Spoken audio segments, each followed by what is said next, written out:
So I picked up a job doing HVAC or heating and air installations right after high school. I enjoyed the job too, more so the people that I worked with every day, as we were all pretty like-minded. Didn't want to be here and just wanted to go home to our families, or in my case, my dog. Now, not long after I graduated, my dad gave me an ultimatum. Go to school or get a job. Either way, you're not going to live off of me and my house anymore. I knew that it was coming. All my life he'd been saying things like, when you're done with school, you're out of here, or you're going to be living like I did, independent and struggling to survive. My father had a rough life as a kid. His parents abandoned him, leaving him to his grandparents to raise. According to my dad, he would have much rather been left on the street, and that's about as much as he would tell me.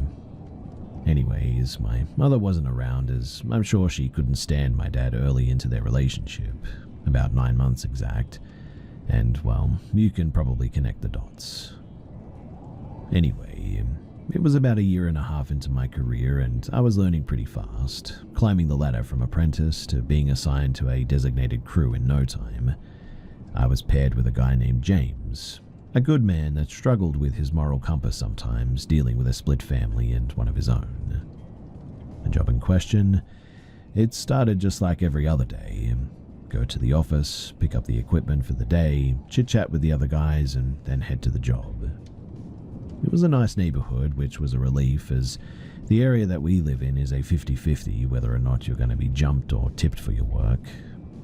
The house, it stuck out like a sore thumb though. Overgrown grass, decayed roof, destroyed decor in the yard, cracked concrete in the driveway from tree roots growing under it, trees forming a vegetated tunnel over the driveway, and a detached garage that looked as if it hadn't been touched in like 20 years at least. James looked at me. Of course we have to get this one house, right? Something felt off, I thought though. I mean, maybe their house broke and just cannot afford anything other than the house payments and pulled a loan for this job or whatever, but I wasn't sure, and it didn't matter, to be honest. We were here to do a job and get paid and then just go home anyway. Now, something that stood out to me immediately was the windows were completely black. Not a tinted black, but a solid black. No light in or out. I stayed at the truck as James greeted the homeowner. I looked over at him as he knocked on the door, and within seconds she answered, but wouldn't open the door, but maybe 4 or 5 inches according to James. He came back to the truck and had an odd look on his face, one of confusion or disgust. I really couldn't tell. She said to meet her around back, he said. This home was built in a very heavy grade, meaning the basement was a full size and easily accessible through a normal man door. James, he went around and I began getting tool bags to carry around as well. As I walked around the corner, I noticed coming from the detached garage that there was music, which meant that maybe somebody was in there working on a car or something. I sat James's tool bag down by the AC unit and I went inside. Immediately, I got a chill down my spine. It felt cold and eerie, and there was a musty mildew smell that just filled up every corner of this basement. James, he had a scrunched up nose and squinted eyes, obviously displaying disgust. The homeowner, they just sort of went upstairs as I walked in, as I could hear her going up the steps. The basement was separated into 2 parts though. A garage-type area where I was working with a wall cutting it half from the other side of the door, and a full wall separated the garage area from the living room area, which we'll get to in a little bit. So I looked over at James as I set my bag down and asked softly, "Don't you have the creeps about this place, man?" He looked at me and just nodded and went outside. It was time to start tearing everything out anyway. Everything was going smooth. I had already put the new furnace in its place and started attaching ductwork. There was a small fluorescent light that illuminated my workspace, and other than that it was really dark. I also couldn't see past the light when I turned around, making the backdrop of the light completely black, which also made me feel as if I was sort of in an interrogation room, I guess. In any case, I tried my best to just stay focused. I went to cut a high voltage wire and sparks flew and I jumped out of my skin. I could have sworn that I turned off the breakers. How could I have gotten the wires out of the old ones without turning the breaker off after all? I mumbled to myself. Because I tripped the breaker too, the one light that I did have had turned off now.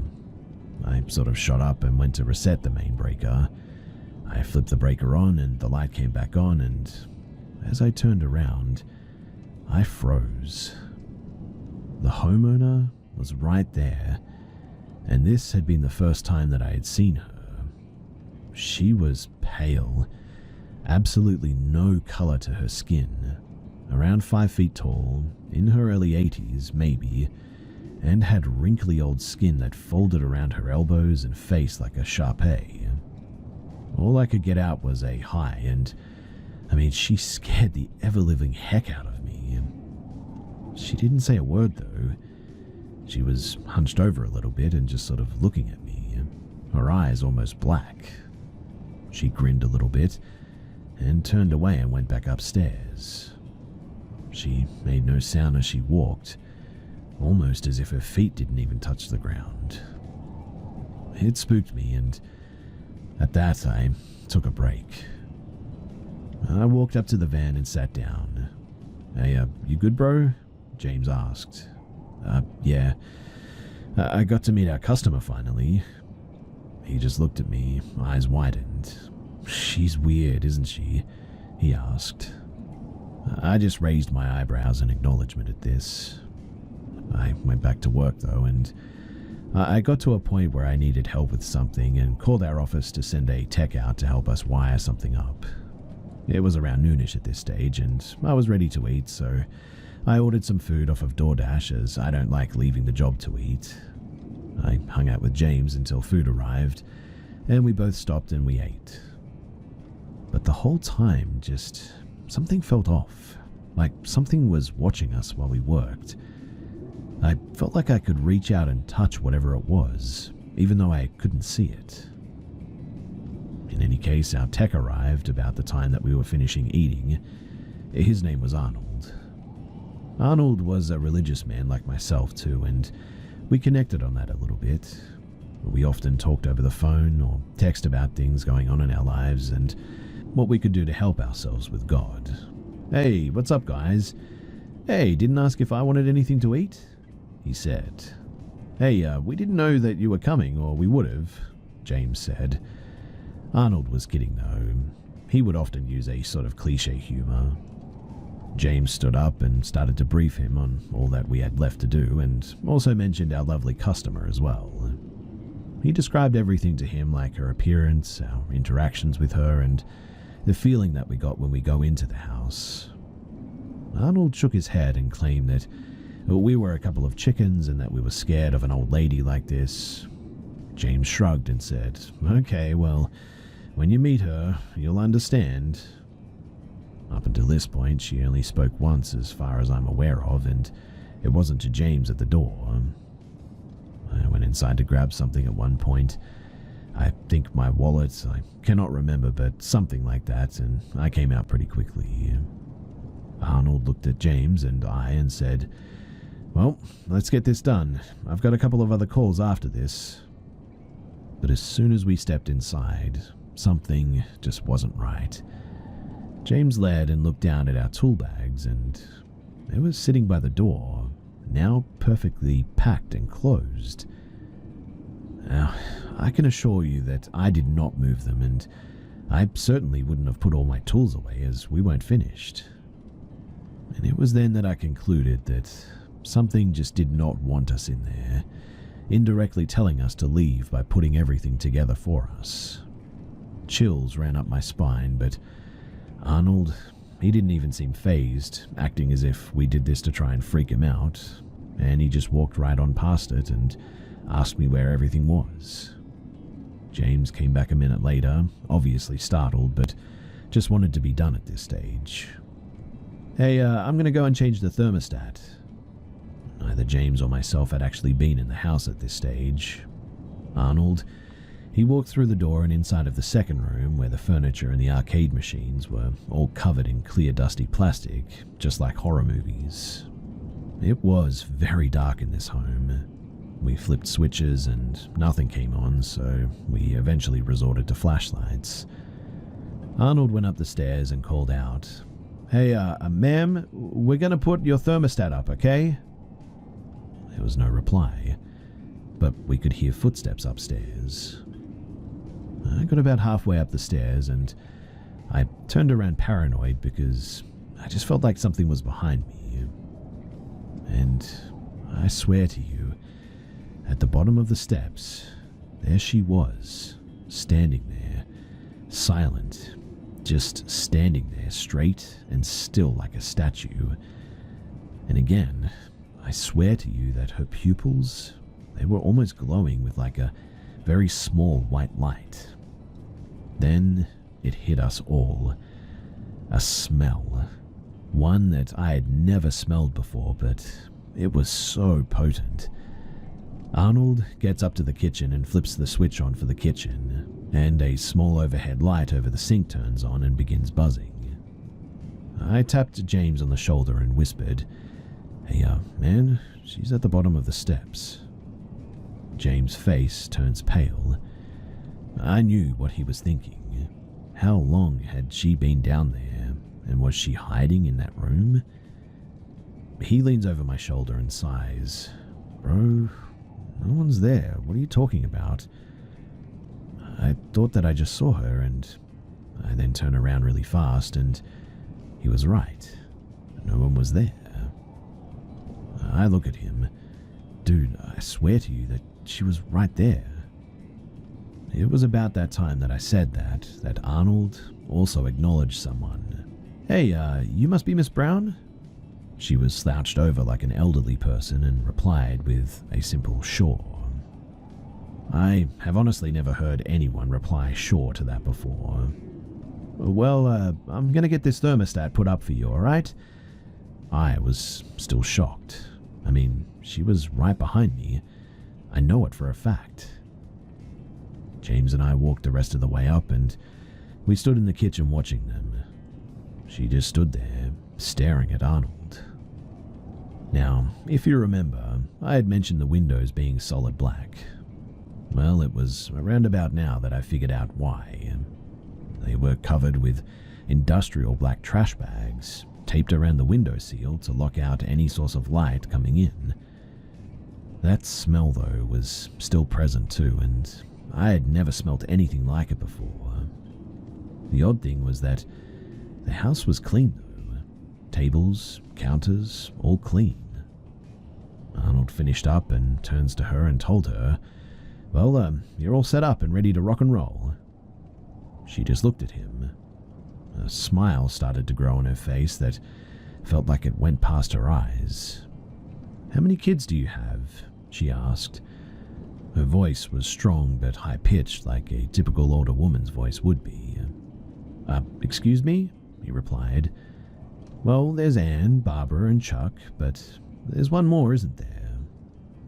Arnold was completely shocked, and was now wide-eyed and looking at me and James. As far as I knew, he only had 3 kids, and yes, that was their names, but how the heck did she know? By the looks of things too, she didn't have any electronics, no cell phones or anything to look him up. Like she could anyways, I mean, she'd never met him and dispatch doesn't give our names out like that. Suddenly, a darkness filled the room. It felt heavy and my heart began to sink. Arnold's wife is pregnant. I can feel her. What's her name gonna be? Clara? That's what your wife picked out. She pointed and bounced her finger at Arnold. She looked at James, and it was then that he booked it down the stairs. He didn't want to know what this demented lady was going to say to him, I guess. She then slowly looked at me, and I will never forget this till the day that I die. "Marissa," she said 3 times. That was the name of my unborn child that died because of a miscarriage. I wanted to scream at her, but I figured that she wanted a reaction out of us, and she kept pushing. Arnold was silent, as I was. We both knew what was going on at this stage. Possession, maybe a witch, who knows, but we knew that we needed to leave. She never made an advance toward us like she wanted to hurt us, but her posture suddenly changed. She stood up straight, smiling, barely any teeth showing, but the creases of her wrinkly smile almost touched her ears. And it was then that I had had enough. I made a break for it, and I ran down the stairs as fast as I could, stumbling once. I sped walked to the work truck where James sat in the driver's seat with both hands on his lap, pale and shaking. I'm sure that I looked the same, to be honest, but I looked over at James and said, "Man, to heck with this, let's just go." Right as James put the van into drive, Arnold came running past the truck, got in his van, and also sped off.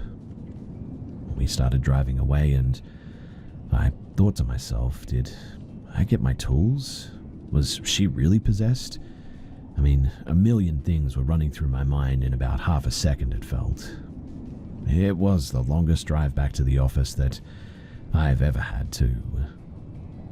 We didn't collect any money for that job, which was normal procedure, but to be honest, we didn't care.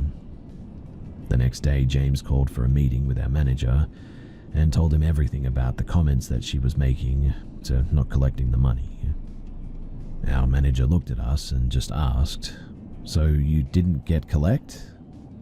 James and I looked at each other, and James asked, "Did you not hear anything else that I just said? She knew Arnold's kids' names, man." He laid back in his cushy office chair and just said, "We'll have collections call her and finish it up. Please just collect next time, alright, guys?" Everything that we had to deal with, it just felt like nothing to him. I mean, I suppose it did sound extreme and off the wall a bit, especially towards someone that doesn't really have any religious or spiritual views. After that, though, we heard nothing about her, and there was no confirmation that the money was ever collected or anything. James and I, we're still good friends to this day, but Arnold, well, he quit about 3 weeks after this, stating that he just wasn't cut out for this trade anymore, even though he had 15 years of experience.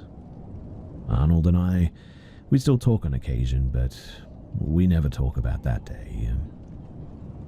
Man, I still hear her sometimes in my thoughts, or I even have nightmares about her from time to time. I'm still at the same company, but really no one ever talks about this, except for James and myself.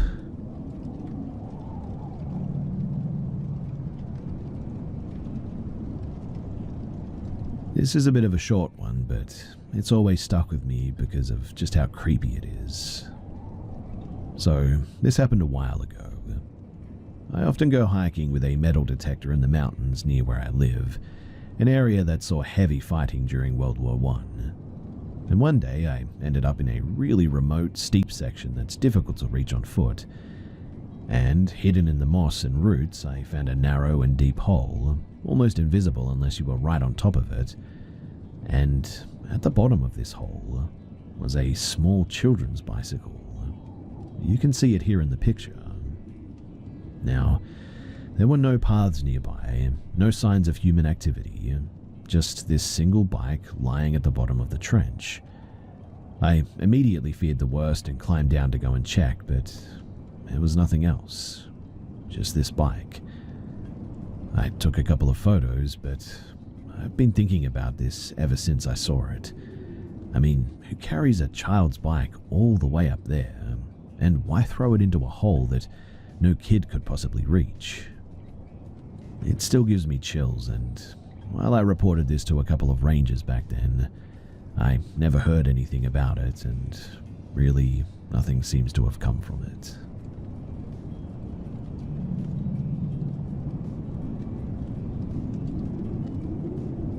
This happened a few months ago, and it still creeps me out whenever I think about it. I wasn't even going to share this, to be honest, because it's not super dramatic or anything. No chase, no ghost, no true crime moment. But the more that I think about it, the more that I realize just how off this whole thing was. So, here it is. I work at a small electronics store in a plaza about 30 minutes from where I live. It's not a dangerous area or anything, but we close pretty late, and sometimes I walk home if I miss the bus. I know, not the smartest idea, but I like the quiet sometimes anyway, so it's no biggie. Anyway, this was one of those nights. It was around 9 p.m, dark but not pitch black yet, and I was walking through a quiet residential area about 10 minutes from my apartment. It's a peaceful neighborhood, tree-lined streets, warm porch lights, the occasional dog barking behind a fence, you know the kind. As I was passing by this parked car, a dark grey sedan, kind of old-looking but not junky, the driver's window rolled down. There was a man inside, late 50s or early 60s, grey beard, a bit heavy, wearing what looked like a delivery uniform. I didn't recognize the company logo. He had this calm demeanor though. Not threatening, not nervous, but just very casual, I guess. He said, "Hey, can I ask you something real quick?" I stopped walking. I didn't get close, but I answered something like, "Yeah." He smiled and said, "Would you mind helping me with something? I've got something in the trunk that I want to show you, and I think you'll really like it." Instant, full-body chills. You know that sort of gut drop feeling that you get from time to time that something is wrong? That flash of this just isn't right that your brain sends before your logic even catches up? I kind of froze and asked, "What is it?" He tilted his head slightly and gave me this smile. Not creepy in the exaggerated movie way, but just way too calm and too relaxed. And said, "It's better if you just see it. You seem like the curious type after all." I took a step back and muttered something about being in a hurry. I didn't want to wait for his response. I just walked away, fast but not running. I didn't want to show panic, and I didn't want to provoke him. But I was fully on edge. Thankfully, he didn't follow me. He didn't open the door, just sat there in the driver's seat watching me go the whole time. But here's the part that stuck with me ever since then. The part that made my skin crawl, even more than the trunk thing. So as I was walking away, almost at the corner, maybe 20 feet away I would say, he called out again, same calm voice. "See you around, Lewis." I hadn't told him my name. I don't even think we exchanged more than a few words, in fact. This was probably the weirdest encounter that I have ever had in my life, and I'm wondering if anyone has any advice for me in case I see this man again. I ended up reporting this incident to the police after all of this. A few people had some really good points as well, and even if nothing comes of it, I figured that it's better to have it on record than not at all. The officer that I spoke with, they definitely took it seriously, asked a bunch of questions, and said that they keep an eye out for any similar reports in the area. They were honest about the fact too that they really couldn't do much without more to go on, but they encouraged me to reach out immediately if anything like this ever happened again. I also went back to the area during the day and knocked on a couple of doors as well. There aren't many houses nearby, like I mentioned, but one person did have a doorbell camera. They were super kind too and let me look through the footage from that night. And of course, the spot where everything happened was just out of frame. You can actually hear a faint part of our conversation though, which was kind of surreal, but you cannot see the guy or the car clearly, frustratingly close in fact. As for now, I've decided that I'm going to take the same route home again tonight after work, just once. Not because I want to run into him again, trust me I don't, but because I want to see if this was a one-time thing or if he's actually hanging around that area. I'll certainly stay cautious, and if I see anything off, I'm not going to engage at all. Just get out and call it in really. So, I finally worked up the nerve to take that same route home again, the one where I had the first encounter with the man in the car, and it's been a while, maybe a couple of months since it happened. I figured that he was some random creep passing through, that he'd be long gone by now, but he wasn't. Same car, same exact spot, same man, just sitting there in the driver's seat under that flickering streetlight like he'd been waiting the whole time. And here's the part that really messed with me. The car looked completely untouched since I saw it last. I'm talking a layer of pollen and dust thick enough that someone had actually drawn something into it, a little smiley face on the trunk. It wasn't there during the first encounter, I'm sure of it, but now it's faint, like it's been weathered by days of wind and grime. There's also a dead leaf stuck between the hood and the windshield wiper that hasn't moved an inch, and all 4 tires are sitting just slightly deeper in the dirt than before, like the weight of the car has been pressing down on the exact same spot for days, maybe even weeks. I have no clue how I didn't notice these details the first time, or maybe they weren't there yet, but it really, really looks like that car hasn't moved a centimeter since the night that he talked to me. I didn't say anything this time. I didn't even slow down, but I saw him watching me again. Same calm, almost bored expression. He didn't speak, didn't smile, just watched me pass by, almost like he knew that I'd come back eventually. I won't be going that way again. I thought the first encounter was the creepy part, but now I'm realizing what's worse. That he might be just sitting there the whole time, doing nothing, saying nothing, and just waiting. I don't know what for, but I certainly don't want to find out.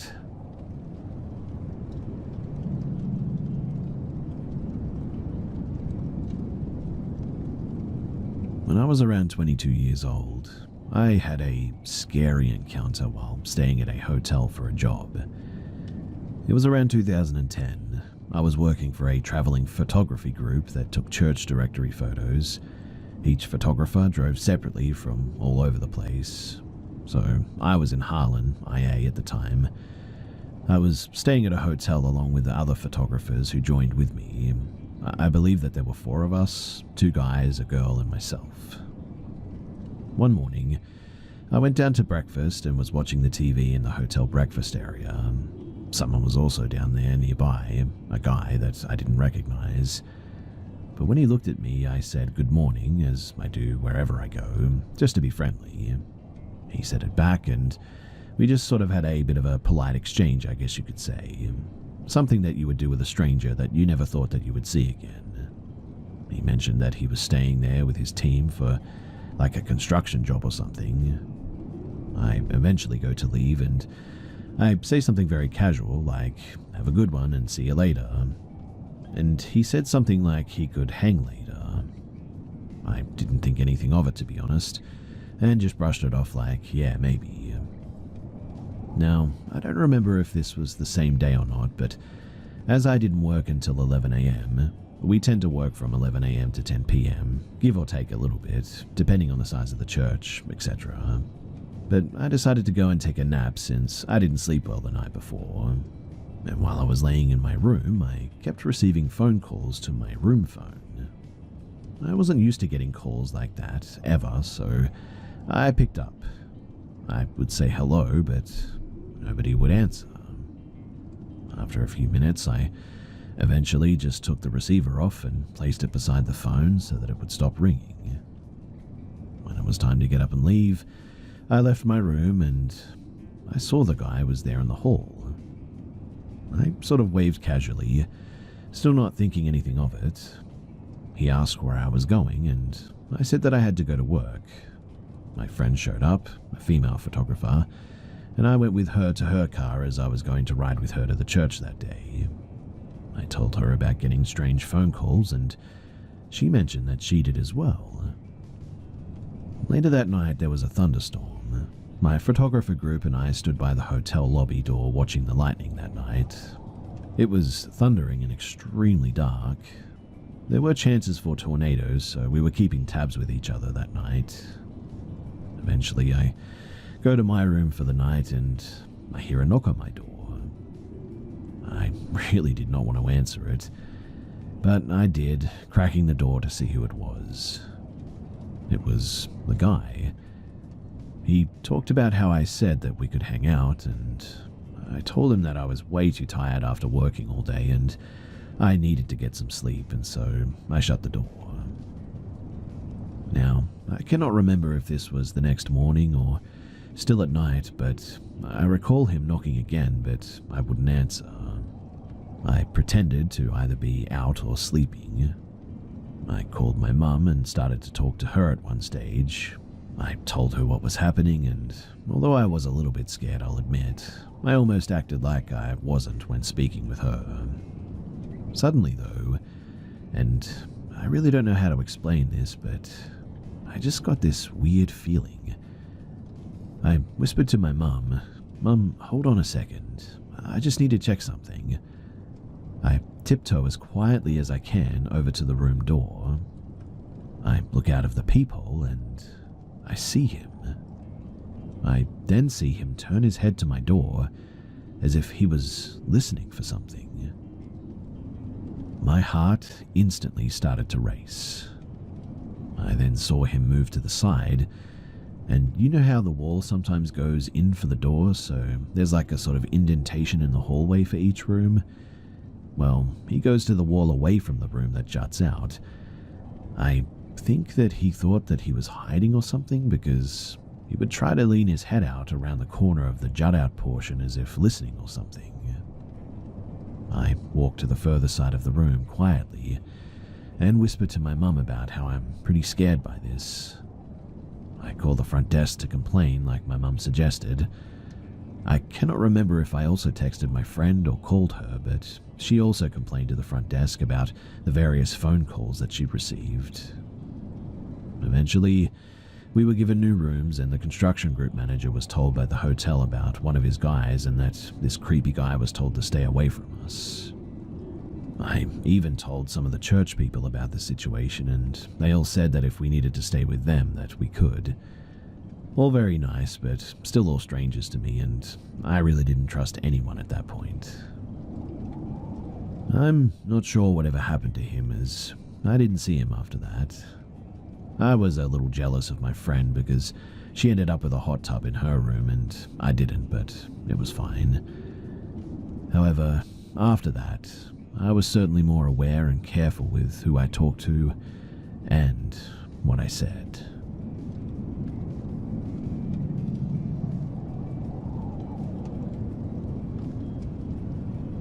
So, there's this woman that I know, Paula. She's maybe 4'10", 85 pounds, originally from a country in South America somewhere, and freakishly strong. I used to take yoga with her, and we did aerials and pole together. She's also nearing 60, but you'd never guess it. She's so fit and tiny, almost ageless in this intense sort of wiry and even vibrant way. But I've never quite known what to make of her, really. I wouldn't say that we were close, though for a little while we started to get closer because we were around each other a lot. The thing is, though, is that she started subtly sort of mirroring me, doing her hair like mine, painting her nails the same color, styling herself in ways that felt oddly specific. She even bought me some clothes, and it didn't feel like a sweet gesture. It felt off. Like she wasn't admiring me, she was trying to wear me, or maybe even be me. And then one day we were at an open pole together with one other person there. The studio doesn't have dim lighting, it's actually bright and fluorescent. She was doing a sideways pole sit and I could feel her watching me. We are both extremely flexible, but I have a connective tissue disorder, so I have a slight edge on her, which isn't a big deal to me, but she is extremely competitive, probably even a covert narcissist. But anyways, I had just done something kind of splitty, and I turned around to smile at her because it felt like she was looking at me. And when I did, I swear to you that her eyes were completely black. I mean fully black. I looked for several seconds because I couldn't look away, but she seemed vacant, not checked out, but absent. Like she'd gone somewhere momentarily and she was temporarily checked out, but yet it also felt like there was something in her place, like an energetic placeholder. Something also seemed to be looking out through her, but it wasn't necessarily an intelligent being. I was left with this feeling of, I don't think that I was supposed to see that, and I'm pretty sure she doesn't know that I saw this, but also I don't know if she was even aware of something happening, to be honest. It's like when you accidentally see a mic in a movie or a crew wearing jeans in a film set in ancient Rome or something. It wasn't a weird lighting thing either. Again, bright fluorescent lights at the studio, or a blink or anything. It was unmistakable, and I've never seen anything like it before or since then. I'm also pretty positive that nobody else saw it but me. It only lasted a few moments. I finally stopped looking at her and walked over to the table where my stuff was, and took a sip, and then everything was back to normal. And look, I know how it sounds. I tried to rationalize it too, gaslight myself into letting it go, but I just cannot do that. Not with everything else. The mirroring, the vibe, the way that I never felt entirely at ease around her. I'd really like to hear what other people might make of this, though, because I honestly don't know if I'm just reading too much into it, or maybe not enough.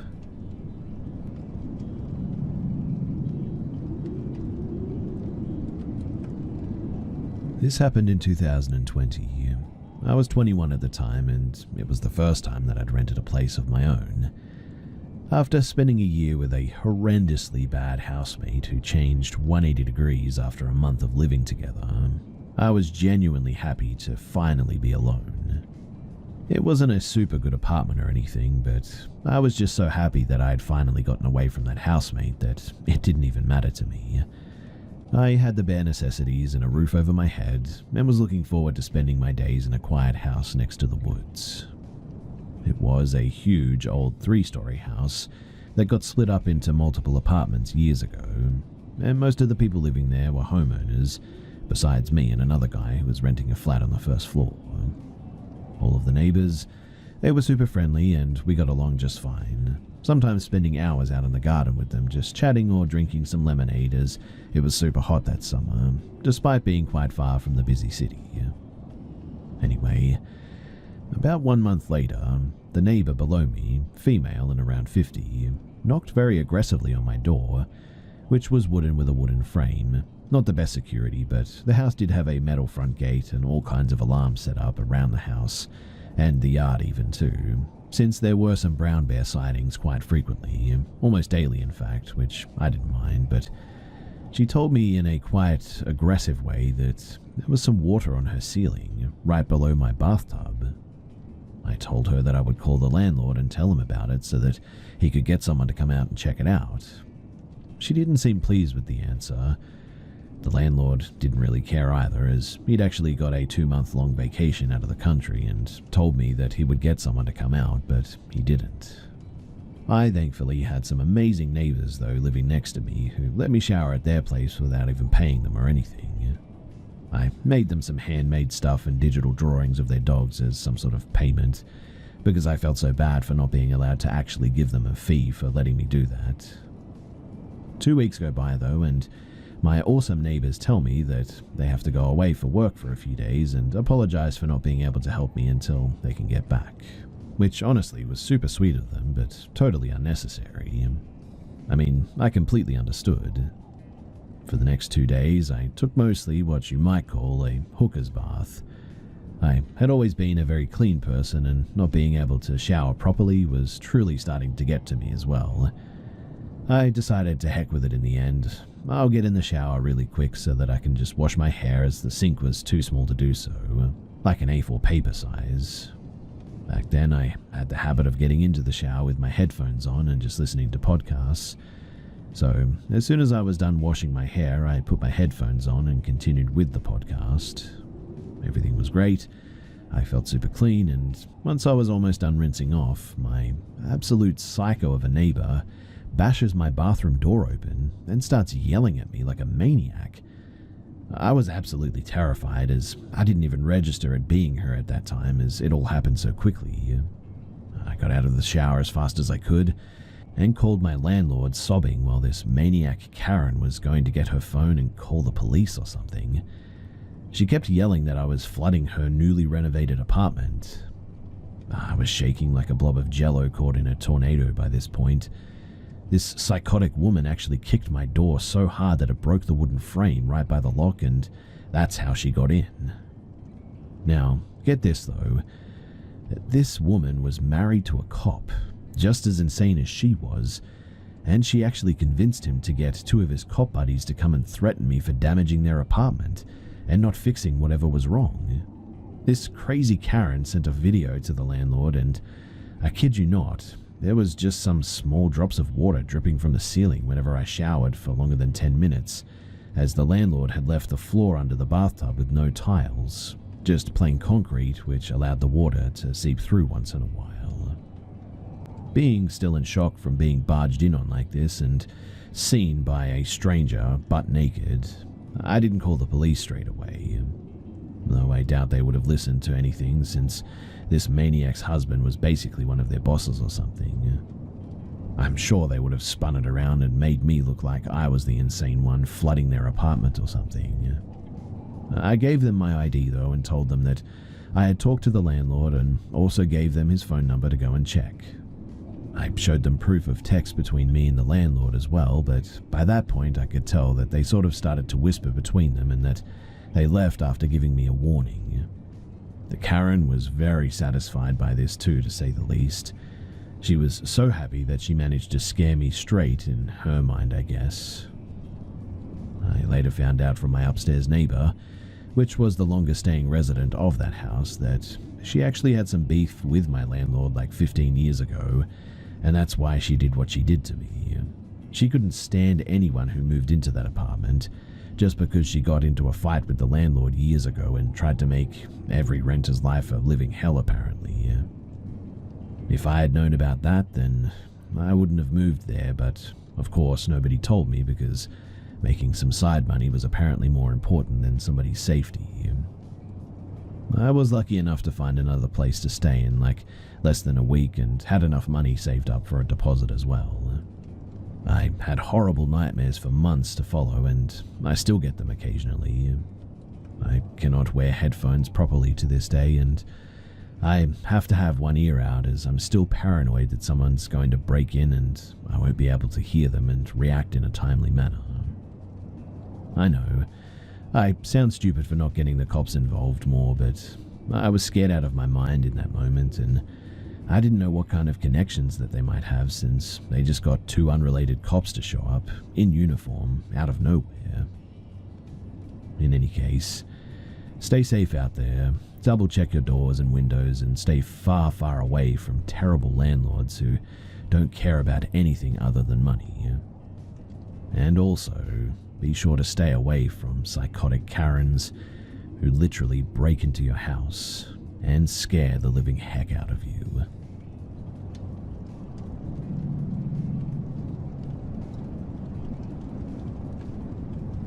My spouse and I met in our first year of college around 14 years ago. We spent a few weeks as acquaintances in a large group of friends and didn't really get to meet one another well until this event. For a little bit of backstory, our group of friends loved to take walks in the woods. Our campus was surrounded by forest. Unfortunately, everyone had class or work during the day, so we often waited till night when everyone was free to go on these walks. We were very comfortable in the woods at night. It just felt like a perfectly natural thing to do, really. Anyway, this particular night, which happened to be the night before Halloween, a bunch of our friends were dropping out for one reason or another.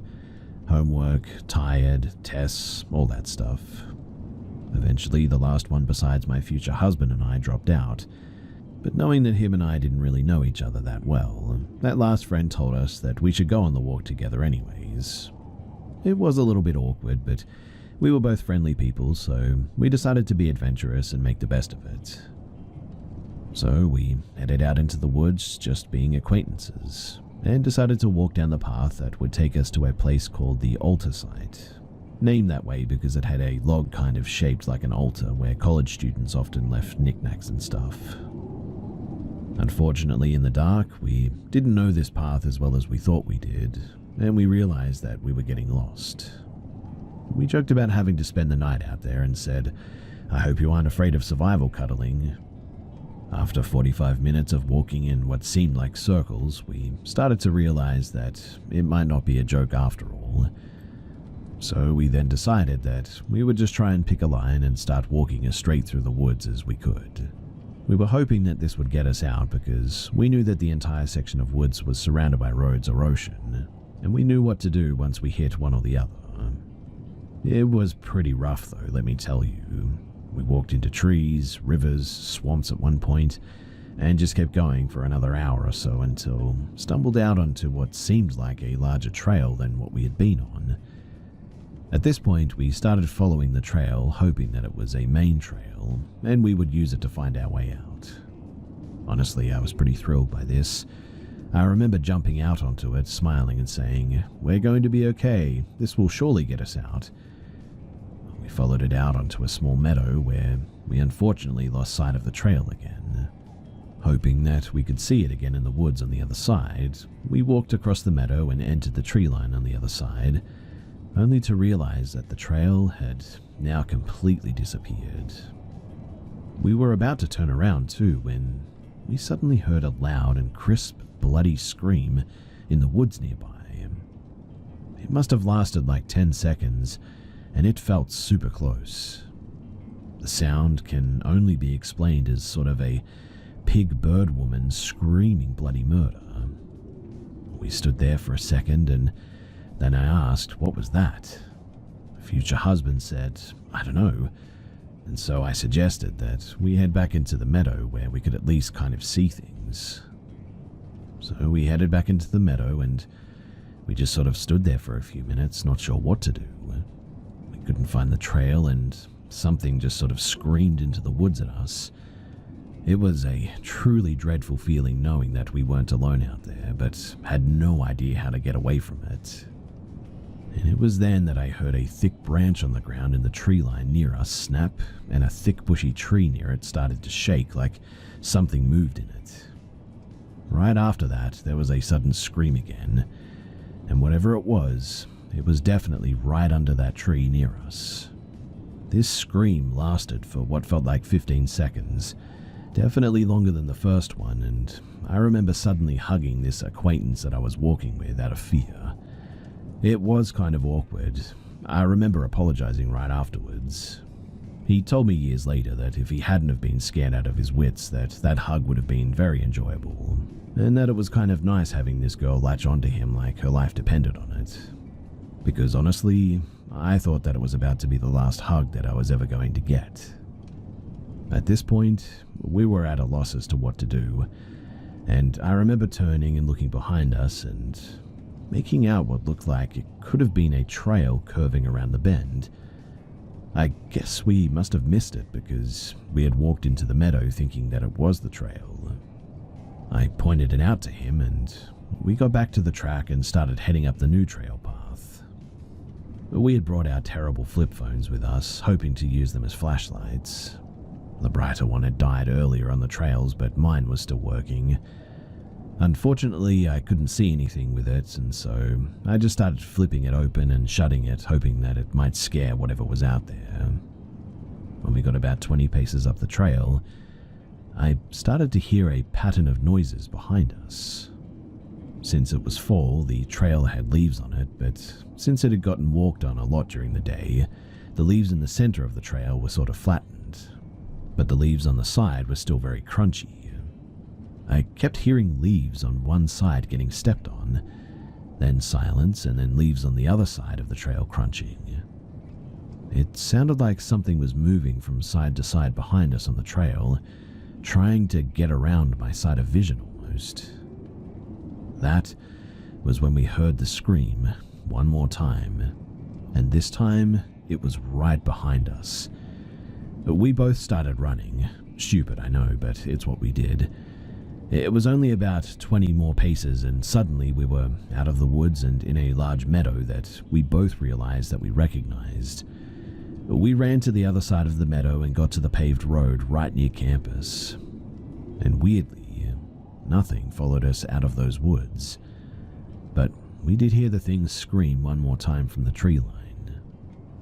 We ran back to our dorm rooms, promising to talk about what the heck happened in the morning, and it was so late that night at this point, but we were both pumped with adrenaline from the sheer terror of whatever the heck that was. I tried looking up what it might have been that night, with my headphones on in the dark room while my roommate slept. I had some woodland experience, and I wanted it to be the sound of like a screeching owl or something. I looked at all the screeching birds in the region, but nothing was quite right. They all sounded very screechy and bird-like, but the edge of human-like vocals just wasn't in anything that I found. And so in the end, I just went to bed. We told our friends about it in the morning, and it became an instant campus urban legend. People called it the Banshee in the Woods. Some people wanted to make it into a documentary project, but it just sort of stayed a local legend for a couple of years before fading away with all the other noise of campus life. Most of our friends had heard the story by that point, so I was a little bit surprised when one of our friends of ours couldn't recall it. We told him the story and described the sounds in the best detail that we could, and he said, "I know exactly what you heard. That's a cougar." I looked that up, and I don't know why I hadn't thought of it before, but I knew that cats could scream like women, but I had never heard it before, I guess, despite my woodland experience. Funnily enough, I did know from some of my tracker friends that cougars often would follow like a 5 or 6 month long territory walk. So I started keeping an ear out for any cougar sightings and activity around campus at that point. Sure enough, I was able to track down people who had seen the cat about a half a year after our encounter, with no sightings in between. And also some articles about sightings from around a year after our incident. I found some people who had found a kill site on campus as well, around 6 months after that. And in the end, we could track the cat's routine visits to the campus to line up very squarely with ours. And knowing that we were stalked by a cougar at night like that, well, that is a pretty terrifying thing to know now.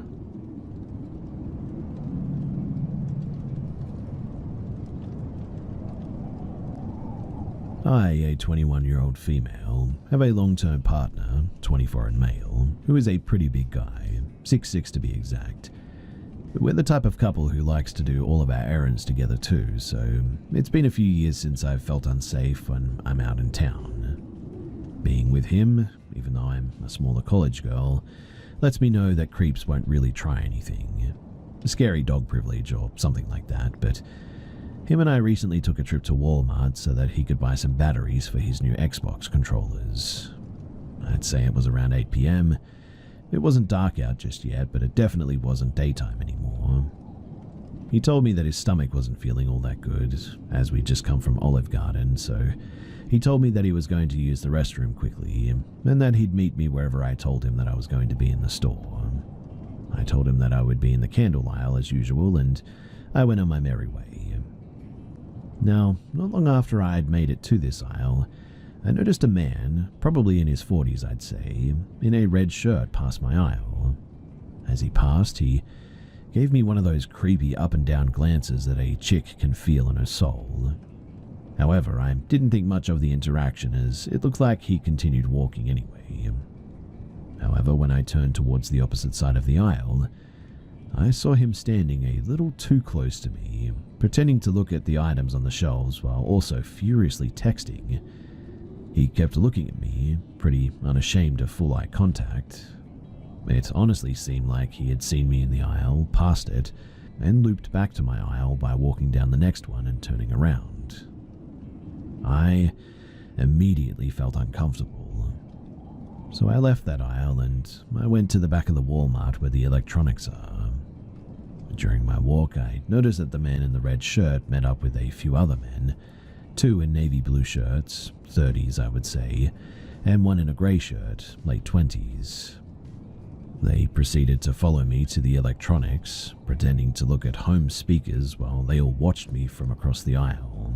It was blatantly obvious too. The thing that really creeped me out, though, was the fact that even though they were in a group, none of them seemed to speak to each other.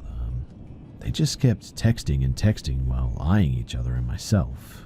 Anytime that they followed me, they would be texting. At this point, my boyfriend had been taking too long, so I went up to one of the store associates and lied about being interested in something in the case, and it was just so that I could have an associate with me until my man got out of the restroom. We sort of chit-chatted about some sort of lava lamp that I was pretending to enjoy and wanting to buy. But once my man texted me that he was in the candle aisle where I was originally, I immediately thanked the employee and I beelined straight to him. I walked so fast, in fact, that the group of men was still at the electronics, and I pointed to the group behind my back and said, "I think that these guys have been following me." Now, I definitely listen to too much true crime, so oftentimes I'll say I got a weird vibe from someone and nothing is actually wrong. So my boyfriend just said, "Oh, I'm sorry, baby. Let's just get what we need and we can get out of here then." However, in the very short amount of time that it took for us to make our way to the batteries, conveniently right by the self-checkout, the man in the grey shirt had beelined it to me. When I looked up, he was speed-walking from the electronics straight towards me, all while texting like a madman still. My heart immediately started racing, and I knew now that something was very wrong. Now, you guys know just how big Walmarts are, right? Well, he got to the front of the store from where the electronics were in the back within seconds. I mean seconds. And after he made it to the front of the store, the way that I was standing in that exact moment, I guess you would have mistaken my boyfriend and I as single shoppers who just happened to be lining up. The man got behind me in the line, so close behind me that if I had scratched my back or something, then my elbow would have hit him. However, I nudged my boyfriend whenever I saw the man making his way to me, and once he got behind me, my boyfriend made eye contact with him and pulled me in front of him. All of a sudden, after the man noticed that I wasn't alone anymore, he got out of the line and started seeming very interested in the battery kiosk close by. Once we'd gotten into our car, I noticed the same man, shortly followed by the man in the red shirt, make their way into the parking lot without any purchases, very visibly scanning the parking lot and still texting furiously. Now, where I live, trafficking is incredibly common, as most of the shopping centers in my area are off exits on the major highway that can quickly get you to two of the biggest airports in the south, ATL and CLT, if you know what I mean. It's easy to snatch someone up here and be on the highway for 2 hours or so either direction, and then just put them on a plane to never be seen again. And quite honestly, I think that that's exactly what these men had in mind for me that day.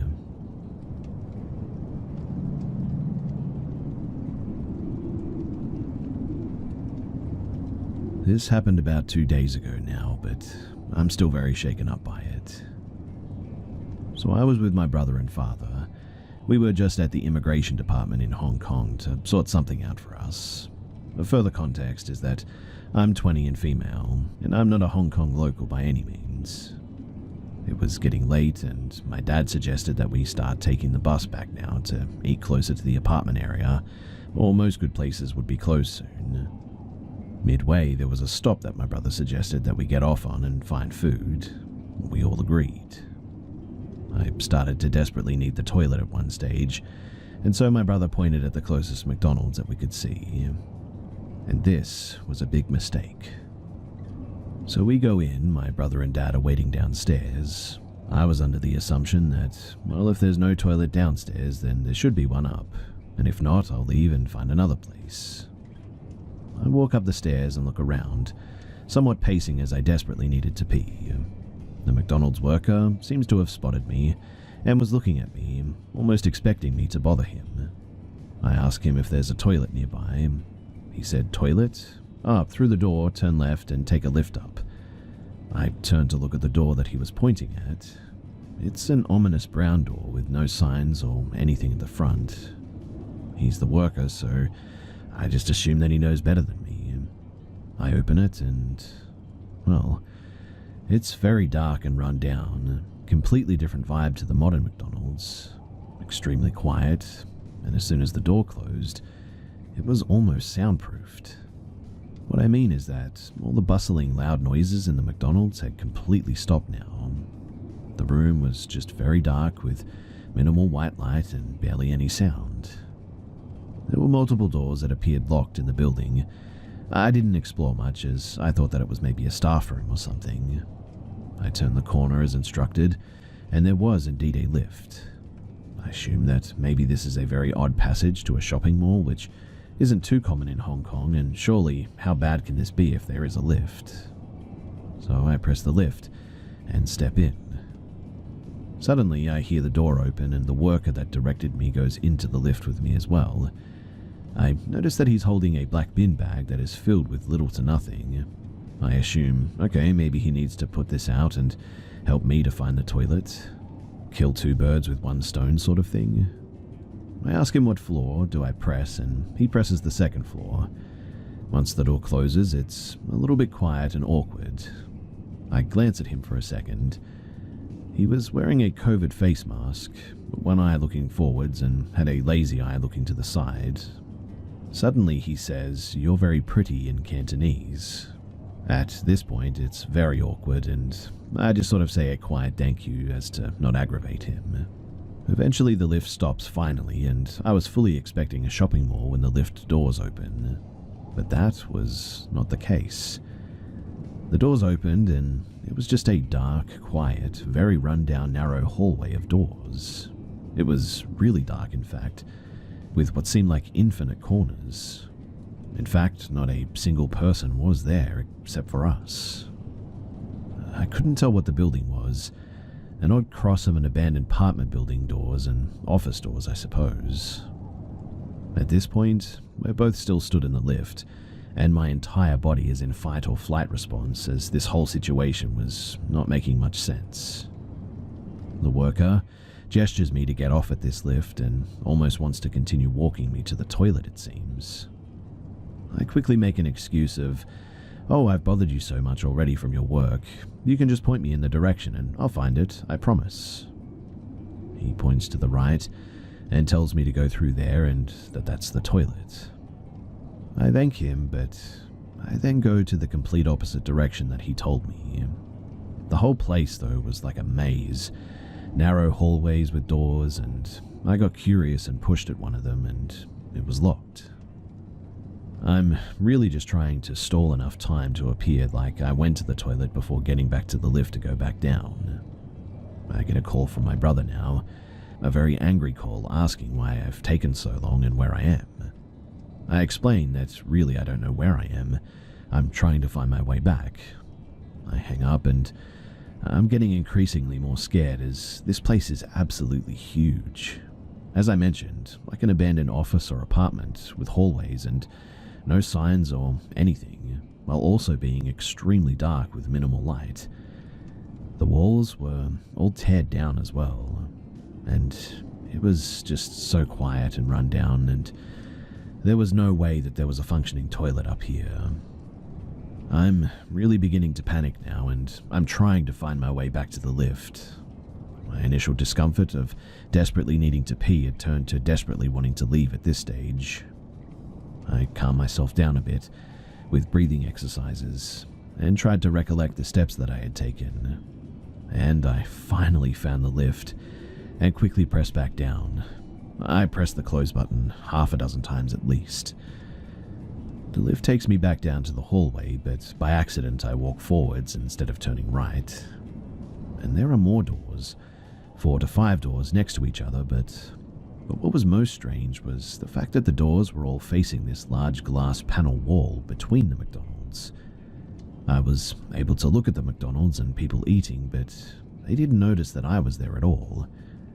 I walked back and I turned right this time through the door, and I was finally in the McDonald's again.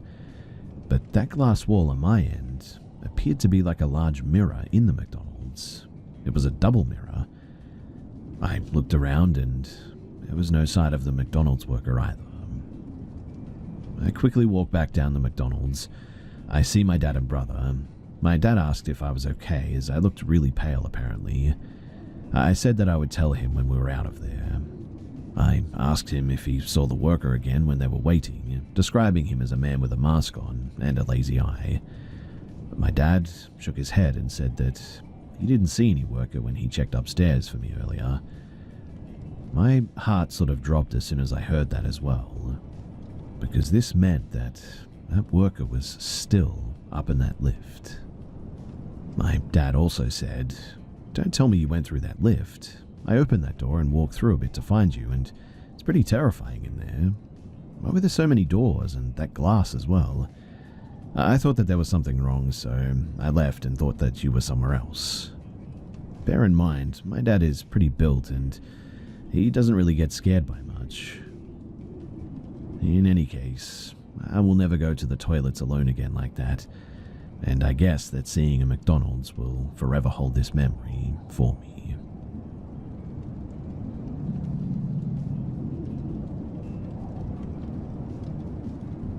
So I only really tell this story to close friends because I know how completely ridiculous it sounds and that it sounds made up. But I thought that I would share it here to finally get it out there in the world. There were a lot of times I remember seeing these things, but only a few instances really seared themselves into my brain enough to remember them as an adult. When I was around 7, we moved to a house pretty much in the middle of nowhere. The kind of place that it was forest for like miles, your neighbors were far enough away that they probably wouldn't hear you scream in the night, and all the roads were made of dirt. Until I was a teenager and some of them got paved. There were no streetlights, no stores, and you had to drive 15 to 20 minutes in any direction to get to any town. Now, as I got a little bit older, I would start going out to adventure on the roads at night, especially on nights where the moon was full so I could see better. I would walk to the nearby cemeteries just to walk around a bit. There were 2 just down the street from here, or down to the river if I wanted to climb down the big hill past those and splash around on the shore a bit. But one night in particular, I walked down to the cemetery that I usually preferred over the other, as the path inside was newly paved, so it had a nice loop to walk around and a good tree to climb in as well, but as I came close, a tall, thin figure in a black suit popped up playfully from behind one of the trash cans on the road by the opening. This figure had to be at least 6 feet tall, stomach coming to about the level with one of those tall green trash bins. His outfit was all black, but I could tell that he was wearing a very tailored suit. On his head was a tall top hat and a white porcelain mask adorned with a big smile. I stopped walking, staring at this figure for a good second. It didn't move, and I didn't move. But then it lifted a long, slender arm and waved at me, before popping back behind the bin. At that moment, I didn't feel threatened, oddly enough. It almost felt like it wanted to play a game with me, but I was in no way interested, as you can imagine. And I was just too freaked out to turn around and leave, so in the end I began to walk backwards. I kept my eyes on the trash bin until I couldn't see it anymore, before turning and running the rest of the way back to my house. This was the first time that I saw these things, but certainly not the last, and he wasn't the only one. There was another time that I had a friend over for a sleepover. Around the time I was in middle school, and we were sitting outside of my house just talking drama and whatever else that tween-age kids do, but all of a sudden my friend saw something out in the trees. She heard all of my stories of these things before, so she stood up, ready to get out of there, but I hadn't seen it, so I was convinced that it must have just been an animal or something prowling around at night. I stood up with her anyway, and we watched the tree line a bit, waiting to see if we could spot it again. We waited, and eventually, a little head poked its way out from behind a tree. This one was much shorter than normal and more egg-shaped, again with his own white porcelain mask. This one had a frown though, and he was peeking out from behind a tree at us, then went behind again. Then he moved to another tree and peeked at us again, all the while getting a bit closer. We were scared to move at first, but eventually ran inside, woke my mum, and told her everything that we had seen. She checked it out, but found nothing. These kinds of things went on for a long time too while I was growing up in that house, and eventually we moved out. We bought a house in the town about 15 minutes away, I would say, when I turned about 17 years old. Once we moved, these sightings mostly stopped, and I didn't bring the stories up much anymore with anyone. My mum and my friends knew, of course, but it became a topic that we didn't really discuss much anymore since they weren't around. But the last scare that they provided me happened when my sister and I went back out to visit our old home as teenagers. She had just gotten her license, you see, so we drove out on a rainy day to see how everything was.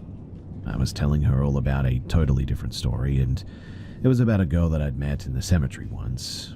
We played and ran around, but a weird noise started coming from the woods. She wanted to see what it was, but I didn't want to wander off, so she went by herself. I waited, but she never came back. She wasn't a kid from town that I recognized, and no one ever brought up her disappearance or anything. And I never saw that girl again. Then I started the, oh my goodness, I don't know if I ever told you about these things, and started spinning off the tales that I told above. And eventually, midway through, she stopped the car and told me to stop. She was visibly upset, it seemed, and she then said, "You saw those things too?" I was pretty much flabbergasted. I figured that I was the only one that they were bothering. "Wait, you saw them too?" I questioned right back. She then told me about how she had seen not only them, but even the girl that I had described. But in our house, apparently. She was sick at the time, so she thought that she was having a crazy fever dream, but I would say to a T that she described the things that I had seen, and she saw them that night. I haven't seen them since then, but I cannot make any sense of what they were. But they were definitely a fun little spooky thing that I remember from time to time now. And if it wasn't for my sister and my friend that night, genuinely I would think that perhaps I'd gone crazy.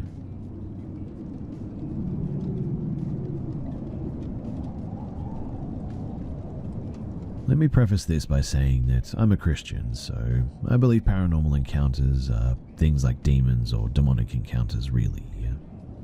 That being said, I want to go back in time to, I believe, when this started.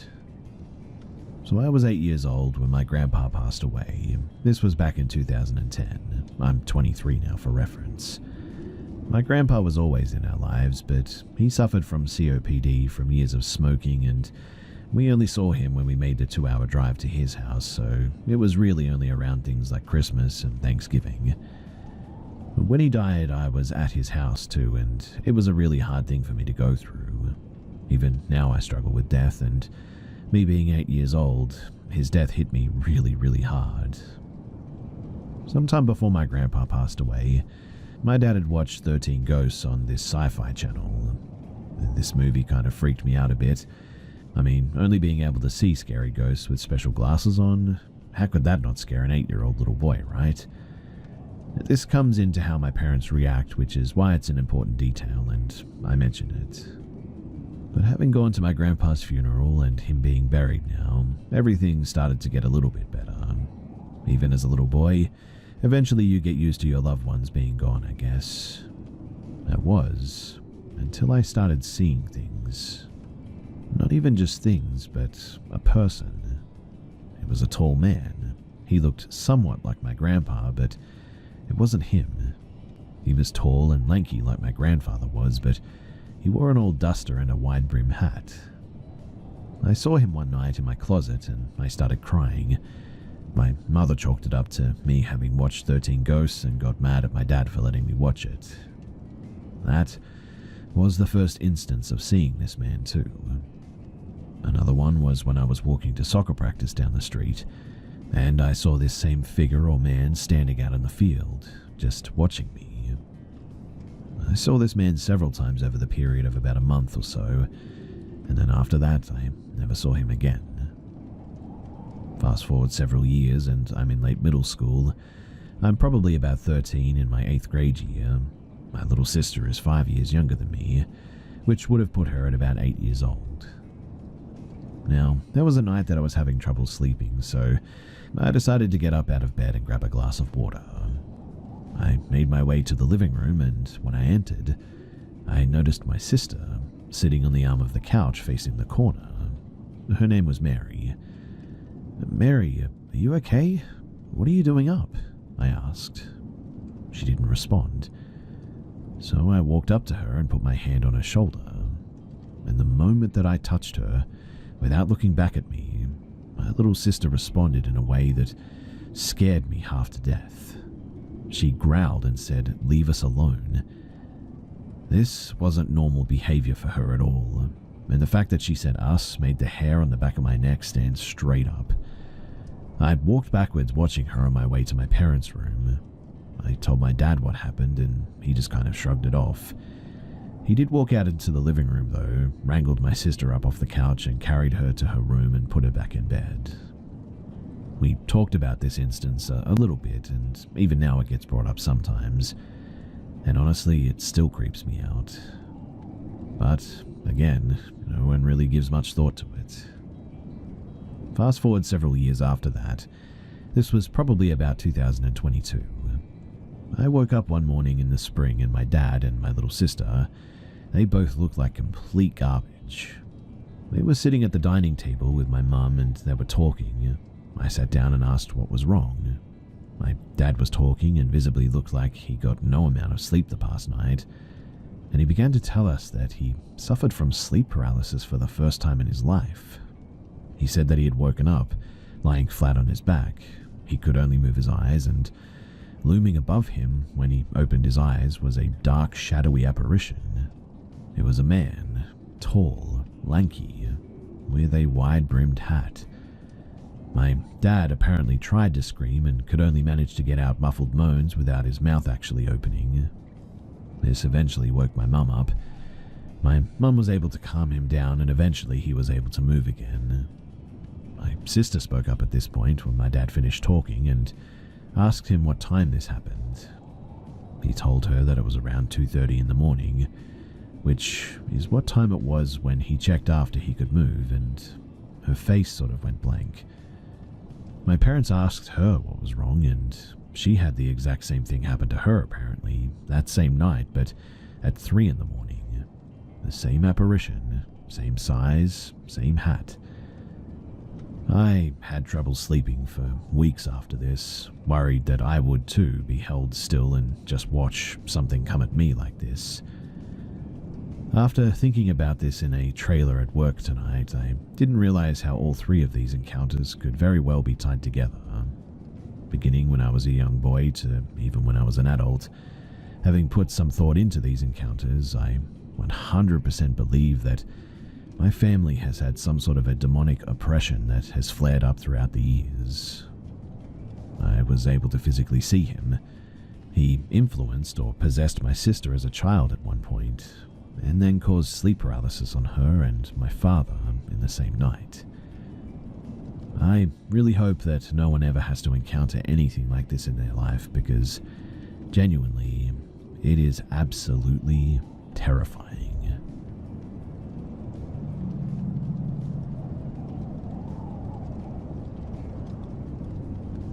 This happened circa 98 when I was about 13.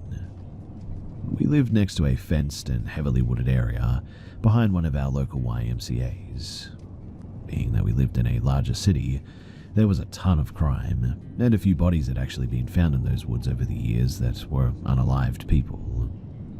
We also had an extremely religious or Christian neighbor that my dad was close with, as they were both single parents. And one day she told my dad that there was a demon that lived in those woods as a result of a negative energy from all of the violence that those woods had seen. I wasn't allowed to go back there, but I still would. Never at night though, and the few times that I actually did, I would hear footsteps behind me or feel complete dread the whole way home, as I only ever used them as a shortcut to walk home sometimes from a friend's house. And look, I know that this sounds silly, but even in a lit-up city, those woods were really dark. I get that woods are supposed to be dark, and what a stupid thing to say, but I don't know. This was a different kind of darkness. It's difficult to describe it, except for saying that it just felt evil. Anyhow, 1998 and 13 years old. I didn't have the easiest upbringing. My dad was in a constant state of anxiety. We were poor, and my dad always owed money to somebody, and my brother and I were pretty much neglected, as all teens in the 90s seem to have been. I loved my dad very much, but there was always some kind of negativity or hardship in his life, which in turn was reflected onto my brother and me, because we lived with him. My mum moved out of state when I was about 10, and there was literally no solace. I lived a stone's throw away from these woods, and it all started with the reoccurring nightmares. A blackness would seep out of those woods like fog. I could never get away fast enough. It would envelop me and drag me into those woods. I had this dream every night for months, in fact. My dad was convinced that we were under attack, whereas I thought that it was just him and the neighbor freaking me out with their theories. One night, though, we were sitting in the driveway in my dad's beat-up old Volvo. We were having an argument. I don't even remember what it was about now, but we were going back and forth, just being nasty to one another, and I will never forget it. My dad said, "Every time that we do this, we just feed this thing that lives out in the woods, you know." I laughed at him, to be honest. I remember saying something to belittle him. I just cannot remember word for word what it was, but it was something that pretty much made fun of him and the thing in the woods. And I swear to you that at that very minute, something started beating on the trunk of the car furiously. It felt like two fists coming down on the trunk over and over again. We both screamed in shock, and it got harder and louder, and at that moment I threw my arms around my dad and I said, "I love you, I'm sorry," and he said the same. And as we said those words to one another, the blows to the trunk became softer and lesser, until finally they disappeared altogether, and we were both in tears. Later, when we inspected the car, there were dents that looked like fists on the back of his trunk. The car was already pretty beaten up, to be honest, but I can assure you that those were not there before. They were way deeper and much more pronounced. My dad has since passed away, but even if he were alive, he would never talk about this. A few times that I tried to bring it up over the years, he shut the conversation down just as fast as it was mentioned. We moved shortly after that too. I still believe in my heart and soul that those woods have something evil living in them. And I live 3 miles away from them now, but sometimes I feel curious enough to try to go back and record to catch something. But then again, I'm honestly so terrified to even think about walking in those woods at night that I've never done it.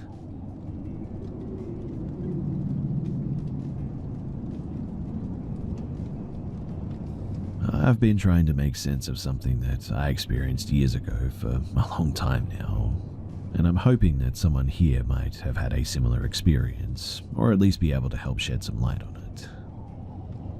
So this happened sometime around 2002 to 2003 when I was much younger. A group of us, 2 cars, guys in one, girls in the other, decided to visit a place known locally as Gravity Hill, located in New Jersey, just across the Delaware River from New Hope, PA, and also not far from Washington's Crossing Park. If you're not familiar with it, the legend goes that if you stop your car at the bottom of the hill and put it in neutral, ghostly forces will push it up the hill. Supposedly, a tragic accident occurred there involving a car and a train, and now the spirits try to push vehicles out of harm's way. I had been there a few times before and thought that it would be fun to show the girls. We did the usual ghost pushes the car uphill thing, which, by the way, really does seem like the car is going uphill and everyone was having a good time. But that's not the part that's really haunted me all these years. So, as we were leaving, we took a back road that intersects the main one near the hill. I was driving behind the other car when suddenly my radar detector started going off, which was odd considering that we were in the middle of nowhere. At the same time, suddenly I heard screaming from the car ahead of us. Then, as we passed a farmhouse, I saw something that I still cannot explain. What I thought was a scarecrow standing in the field next to the road suddenly began hovering, yes, hovering, alongside of my car. It was a shadowy humanoid figure. It didn't move like a person or animal, it just floated, gliding next to us. Then its arms stretched out toward the back seat where my friend Dante was sitting. My brother and the two other people in the back were shouting at me to roll up the windows. They were understandably panicking. My radar detector went off again. I floored it, heart pounding, and we sped out of there until we reached a parking lot near a bridge a few miles away. Everyone in both cars was shaken up, and we all saw the same thing. I still don't know what to make of it. A shared hallucination, some local folklore manifesting in our minds, or maybe, just maybe, something else. Has anyone experienced anything similar in that area, or anywhere near Gravity Hill?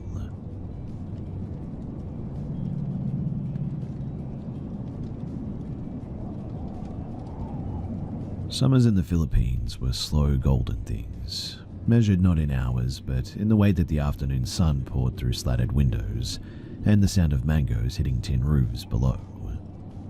My childhood bedroom, it was on the second floor of our home, shared with my younger brother at the time. The room was split into two by a removable wooden divider, and two sliding doors opened to an east hallway. During hot months, we'd slide both doors open and remove the divider to let the northern breeze flow through more freely. The wind almost never came from the west. It was the northern breeze that we always waited for, curling in past the silver-framed windows that opened like blinds. Our room faced two directions, north and west. To the north, you could see mango trees just 10 or 12 feet away, towering like quiet sentinels above the family kitchen on the first floor. The west view offered rooftops of bungalow homes, their silhouettes basking in the twilight. That summer night, the divider, it had been taken out. The wind had been still all evening, and the room felt heavier without its usual drift. My brother had already curled into the blue-sheeted bed to the left, while I lay staring at the ceiling on the right. I remember the faint hum of cicadas, the occasional creak of wood, and how the stillness blanketed the room like something sacred. Then I woke. It wasn't an earthquake, no shout from the neighbors, just the quiet kind of jolt, one that you come to with your eyes open and unsure why. I lay still, waiting for some kind of an explanation, a rumble, a bark, or a crash, but nothing came. I tried to sleep again, watching the ceiling and hoping the boredom of counting nothing would lull me back. But that was when I saw them. Two faint but unblinking red dots hanging in the darkness just outside of our northern window, perfectly still, perfectly spaced, like eyes. I immediately froze. I didn't scream, I didn't sit up, I simply lay there, pretending that I hadn't seen anything. I shut my eyes, slowly, letting the fear settle like a fog in my chest. But sleep, it definitely wouldn't come now. I waited long past midnight until the distant cluck of roosters teased the first signs of dawn. When the sun's light began to soften the corners of the room, I dared to look again. The eyes were gone. At breakfast, I told my parents what I had seen. My mother smiled gently and said that it was probably just the control panel in their room. It had several switches, each glowing red when turned on. You probably saw the reflection, she said. Maybe you're just not used to the divider being gone. It did make sense. Their room lay directly opposite ours, and from the right angle their control panel could reflect off of our window. That night, we did what we often did when something spooked us. We went to visit my grandparents. For a week, I played with my cousins, kicked dust in their sunlit backyard, and forgot all about the eyes. Until we came home. That night, I was jolted awake again. No sound, no tremor, just the strange invisible alarm that pulled me from my sleep again. I remember what my parents said, reflections from the panel, that's all. I turned my body naturally, pretending to shift in my sleep. My eyes, just barely open, drifted toward the window again. And they were there, 2 glowing red dots, perfectly spaced apart, watching. This time, though, I got up. I padded across the room and I asked for a glass of warm milk. My mother, always patient, rose and walked with me downstairs. While I sipped, I asked her again about the light. "Can you turn it off?" I said. "The reflection scares me a bit." She brought me back to the room and showed me the panel, 2 switches glowing red. "This is your father's phone," she said, flicking off the first. "And this is mine." The lights vanished. "Go and take a look now," she whispered. I looked, and the eyes were gone. She kissed me on my forehead and smiled. "You have such a big imagination," she said. "One day that imagination will make the world more beautiful. You know that?" I believed her, for a while at least. Weeks passed and the memory faded. I slept peacefully again. The night was no longer frightening, and it had become a part of a puzzle that I genuinely thought that I'd solved. But then it happened again. The same jolt, the same stillness, and the same dread. I turned my head towards the window. The red eyes were back. But this time I didn't panic. I knew better now. I turned towards my parents' room, expecting to see those familiar red lights on the panel. My mother's charger and my father's, the same lights that had scared me before, but this time, all the lights were off. Which begs the question, if those red lights were off and I was still seeing those red eyes, then what on earth were they?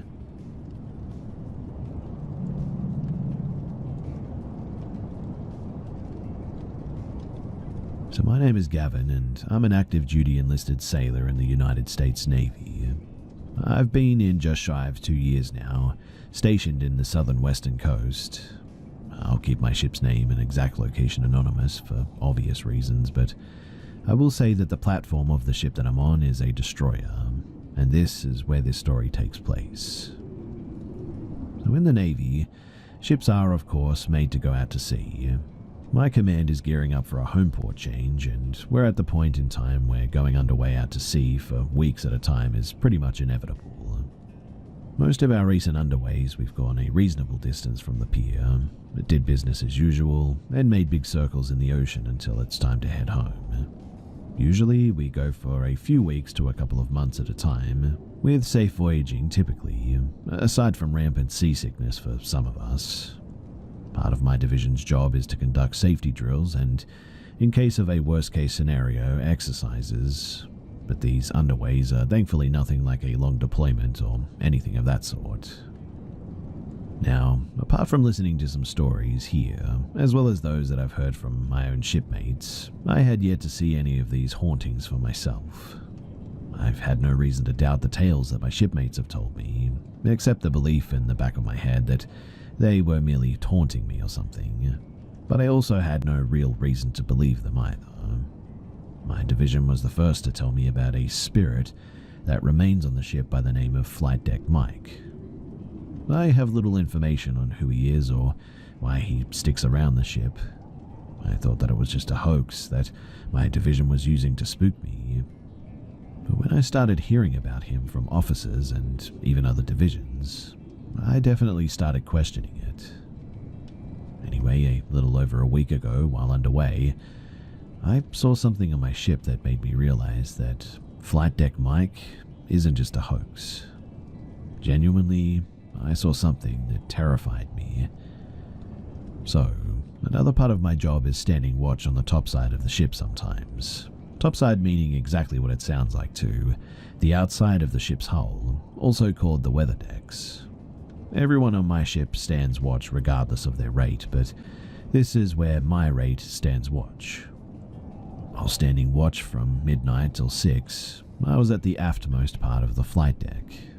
The near entirety of these 6 hours are to look out for other ships, marine life, and any irregularities in the sea, and communicate those over headset. Besides being incredibly tired after doing a total of 12 hours on watch each day, this is actually my favorite time of the day to stand watch. Everything is dark and calm, and the sound of the waves hitting the sides of the ship passes time surprisingly well. It was my turn to rotate to the OD station, which I'll do my best to describe as a little shack attached to the main structure of the ship. The station is windowless, only having one door out to the flight deck. The inside is tiny and cramped, big enough to only fit alarms and a phone on the wall, and one metal chair that I'm almost certain fits the station one way and one way only. After a while of staring out into the ocean's waves, I noticed something creep around the corner of the top right of the doorframe, catching my eye only briefly, and the dark of the night I was sure my eyes were playing tricks on me. After I assured myself that nothing was there was a sort of gentle thudding noise, echoing across the wall of the station. I held my breath and felt my heartbeat rise up into my throat. No more than a few seconds later, the guy who would be my relief jumped into my vision into the doorway, with a light stomp and a goofy expression on his face. I yelled his name, telling him how he had scared me while he laughed. After a long day, a cheap scare gave us a much-needed chuckle, I suppose. We exchanged little bits of small talk, and then I had a mediocre breakfast and I hit my rack for the night. 2 more days go by, and I stand my 12 to 6 watch again. But earlier in the day, I caught wind of a younger girl on my ship, saying that she swore up and down that she saw a figure in the cameras the night before. I honestly felt kind of bad for her. She seemed pretty shaken up by it.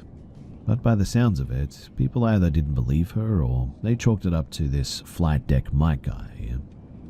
At this point, after a few weeks out to sea, with most of us running on little sleep and enough caffeine and zins to take down an elephant, I had hoped that it was just a figment of the girl's imagination. The physical and the mental exhaustion of underways can make us all think that we're seeing things from time to time. Well, no later than 1:15, I was once again at the OD station, leaning back against the bulkhead to stop swaying from exhaustion, looking at the sky. The stars were scarce and the moon wasn't visible from the station, the faint glow from the phone and the alarms lining the walls being some of the only available light at that time. I almost didn't see it at first. But out of the corner of my eye, there was movement near the top right of the doorframe. It seemed to be the outline of a head peering into the side of the doorway. I yelled out the name of my buddy that was relieving me, almost sure that he was trying to get a rise out of me again. But this time I was met with silence. I glanced at my watch and felt a pang of worry, noticing that it was only 25 after 1. My relief wasn't supposed to be here for like another 35 minutes at least.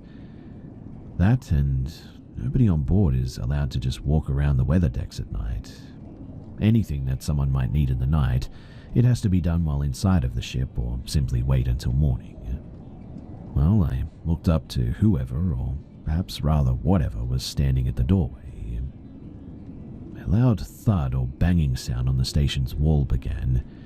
It happens twice more, and as the sound pounds my eardrums, a lump forms in my throat. The longer I look at this, whatever it is, the closer it seems to be getting. I shuffled to the corner of the station, the only place that I could move now. It put no more distance between me and it, but I stood there silent and frozen. Slowly, it engulfs the entire doorframe, looking as if it were walking right into the station. I checked my watch again, noticing that 3 whole minutes had gone by. With a loud scratching sound and one final thud on the station's wall, the black figure just suddenly dissipated in an instant.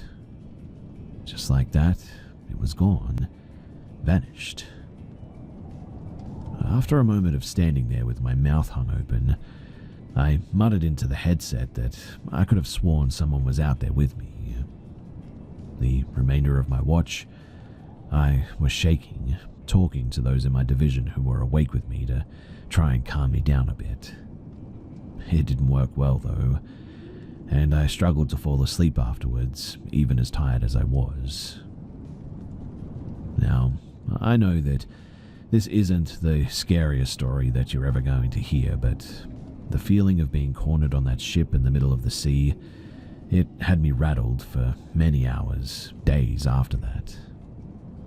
I was glad that he left me alone after that, but that night I laid awake wondering how else I would be visited by the ship's very own flight deck Mike.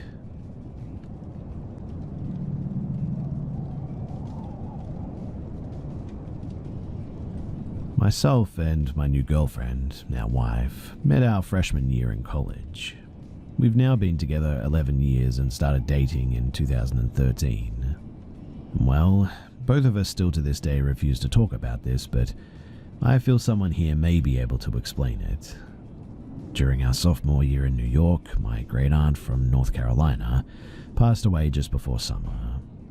So that summer, we planned to both go down to North Carolina and stay in the house to clean it up and prepare to sell to save my grandmother the hassle. Things were relatively normal for the first month. Nothing stuck out, with the exception of my Australian Shepherd would refuse to walk into the living room unless it was to go outside. He, now 15 years old, always stayed in the master bedroom or the kitchen. I even got a pinch collar to convince him to walk around the 10-acre property, but as soon as he knew that we were going into the living room, he would start yelling and barking, the hair on his back would stand up, and he would just go dead weight on me. A little bit of background to help set the scene too. I'm Ukrainian American, with my mother's side being from North Carolina. My wife is half Hispanic and half white from Southern California. My wife, then girlfriend, is a devout Catholic. No Ouija boards, no tarot cards, even Harry Potter wasn't allowed in her house growing up. I'm not religious at all, really. I was raised Roman Catholic by my dad's side and Pentecostal on my mum's, but drifted away from it all in my early high school years. My great aunt's house looked like a Pentecostal museum when we moved in. Year-round nativity sets, angels, crosses on every mantle, a Bible on every end table, you name it. The house was built in 1901, and before my aunt owned it, my great-grandparents lived there.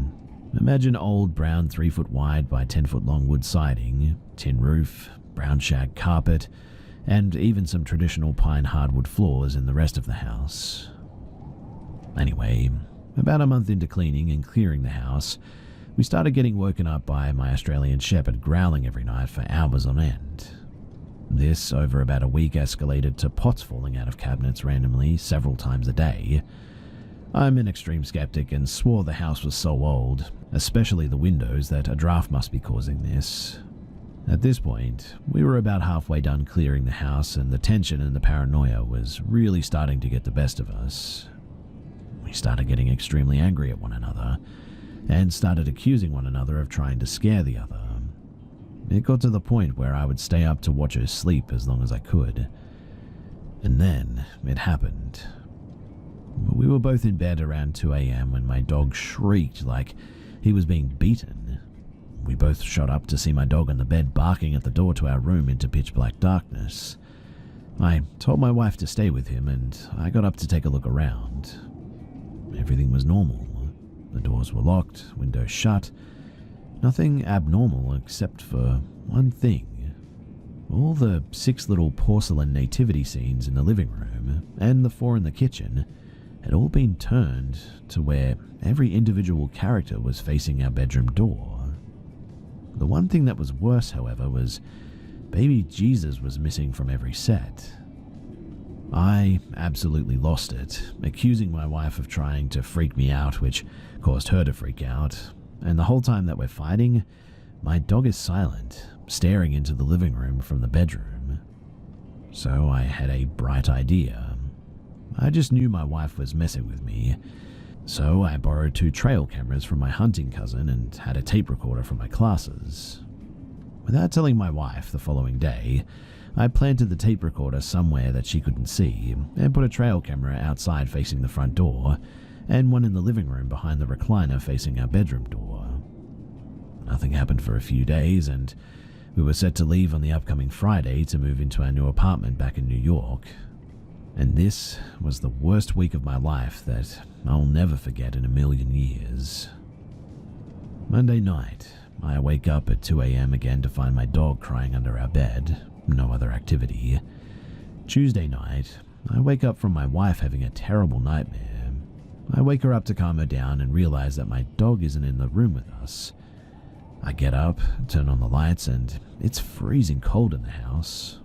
Summer in Sampson County, North Carolina is pretty hot though, so that really... We found my dog sitting in the living room staring into the fireplace. He wasn't growling or crying, he was just still. I tried to get him to come back to bed, but he just wouldn't budge. I went to grab his leash and take him for a walk. I assumed that he had to go potty, and for the first time ever, he snapped at me. I've trained this dog since he was 8 weeks old, and he's never bitten or snapped on me ever before or even after this. After about 3 attempts of him biting me, I left him in the living room and tried to get back to sleep. I woke up at 5 a.m. to him sitting on the bed, snarling at me.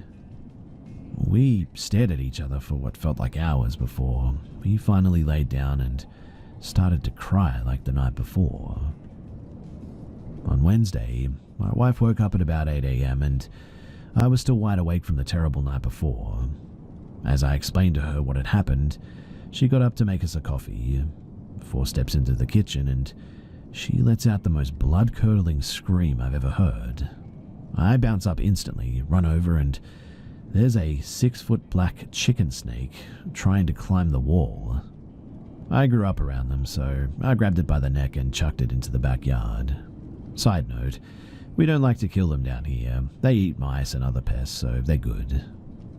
My wife, though, was done at this point, and started packing her bags to head to New York a few days before I planned to leave. She left at 9 p.m. that Wednesday night for New York City. Wednesday night, I wake up at around 1 or 1:30 in the morning to what sounded like a crashing sound. I flip on the light, and the first thing that I notice is my dog is still asleep despite the noise. Again, I walk around the house and see nothing. I begin to walk back to the bedroom, and then that was when I see it. The rocking chair in the living room was rocking by itself. Thursday night, I wake up at around 3 a.m. to what I assume was a bobcat screaming outside my bedroom window. Google bobcat screams. It's terrifying, but I've heard them growing up in Sampson County, so yeah, it shook me, but what bothered me more was my dog was still asleep despite 4 or 5 very loud screams. My aunt wasn't some old lady who was frail and defenseless. I knew that there was a double-barreled 12-gauge in the closet, so I picked it up and checked if it was loaded. It was. Walked out the front door, and I fired a single shot into the ground to scare off the bobcat. But within seconds, the screams intensified and sounded like they were coming from all directions of the blackness. So, as shook as I was, I walked backwards back into the house, grabbed a handful of shells, and convinced my dog to at least wake up, and sat on the bed with him all night. The screams continued from about 3:30 in the morning up until 6:30. Friday morning, I'm done, shaken to my core, terrified, distressed, the whole nine, so I pack my bags, collect my dog, and I drive an hour to my grandma's house in northern Sampson County to get some sleep before I make the trip to New York. I'm telling her about what's boxed up and what's not, and then I begin to tell her about the freaky month that I've had. Her face goes as pale as a ghost. The most religious and serious woman that I've ever known says, "Honey, take a look at this." She hands me a detective magazine from the 1940s, modern-day true crime stories. I come to find out that the woman who owned the house before my great-grandparents was sent away to prison for life. Her crime? Murdering her husband, chopping him up with an axe, and burning all of his body piece by piece in the fireplace. With the exception of one piece of him, his head was recovered under the living room floorboards. I still was extremely skeptical despite all that. But Friday night, I took about a 6-hour nap, collected my things, and I hit the road. I'm passing through Delaware at around 9 p.m, and my phone rings. My cousin's calling, and he says, "Hey man, what's up with all the random pictures of our aunt's house?" I stop at a rest stop and he sends them to me. They were pretty unremarkable, really. I scanned every photo at least a dozen times and never saw an orb, ghost, demon, nothing. But towards the end of the pictures, though, is where my wife is seen pulling off to head to New York. Then no more pictures of the front house except for me, standing outside with the shotgun and the picture of me leaving.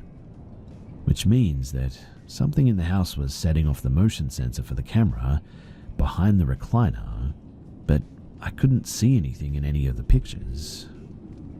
Then it dawned on me that I had at least 10 recordings on the tape recorder to go through. I played one after another, listening for ghosts or whispers, but there was nothing. I hear the pans falling, bobcats, my dog, us arguing, but nothing spooky. So I start to listen to them in reverse order, not playing them backward to find subliminal messages or anything like that. But I get to the point where my wife is leaving, and I know that I went outside with her to talk, hug, load her car for about 20 minutes. In the audio, I hear myself talking to her as I walk out the screen door, and then silence. About 5 minutes in, my dog starts growling. Then, for less than 5 seconds, there's a screeching sound and then just dead silence again.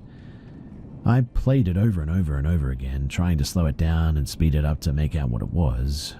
I tried everything to justify it was the water heater kicking on or the tin roof buckling, but no. I couldn't get it out of my head too. I didn't have a fancy tape recorder, I only had it record lectures. But I finally get back to New York, and the first thing that I do is go down to the audio lab to digitalize the recording. Once I slowed it down about 35%, it was clear as day. The most unhuman, deep, terrifying voice I've ever heard uttered 9 words, 8 of which I could make out, and then silence again. I am here, I am you, then the unknown word that I couldn't make out, and then no God. I played the tape one more time so my wife could hear it.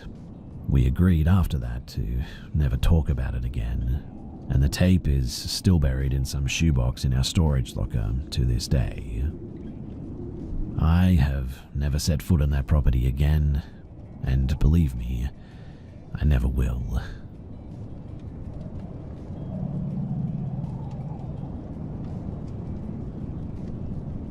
This happened in February of 2016 when I was 23 years old. I was living in northern New Mexico at the time and had driven up to Boulder, CO to visit a friend for the weekend. I had taken this route several times before, so I was comfortable driving the long distance alone. The trip home was uneventful until I stopped for gas in Alamosa. This was the last real town before home, about 90 miles to go and not a whole lot in between except for a few tiny rural communities and desolate high desert landscape. It was around 6 p.m. and starting to get dark outside. Now, as I pulled out of the gas station, I noticed a dark blue sedan pull out behind me and turn into the same highway that I was. I didn't think anything of it until the car started tailgating me.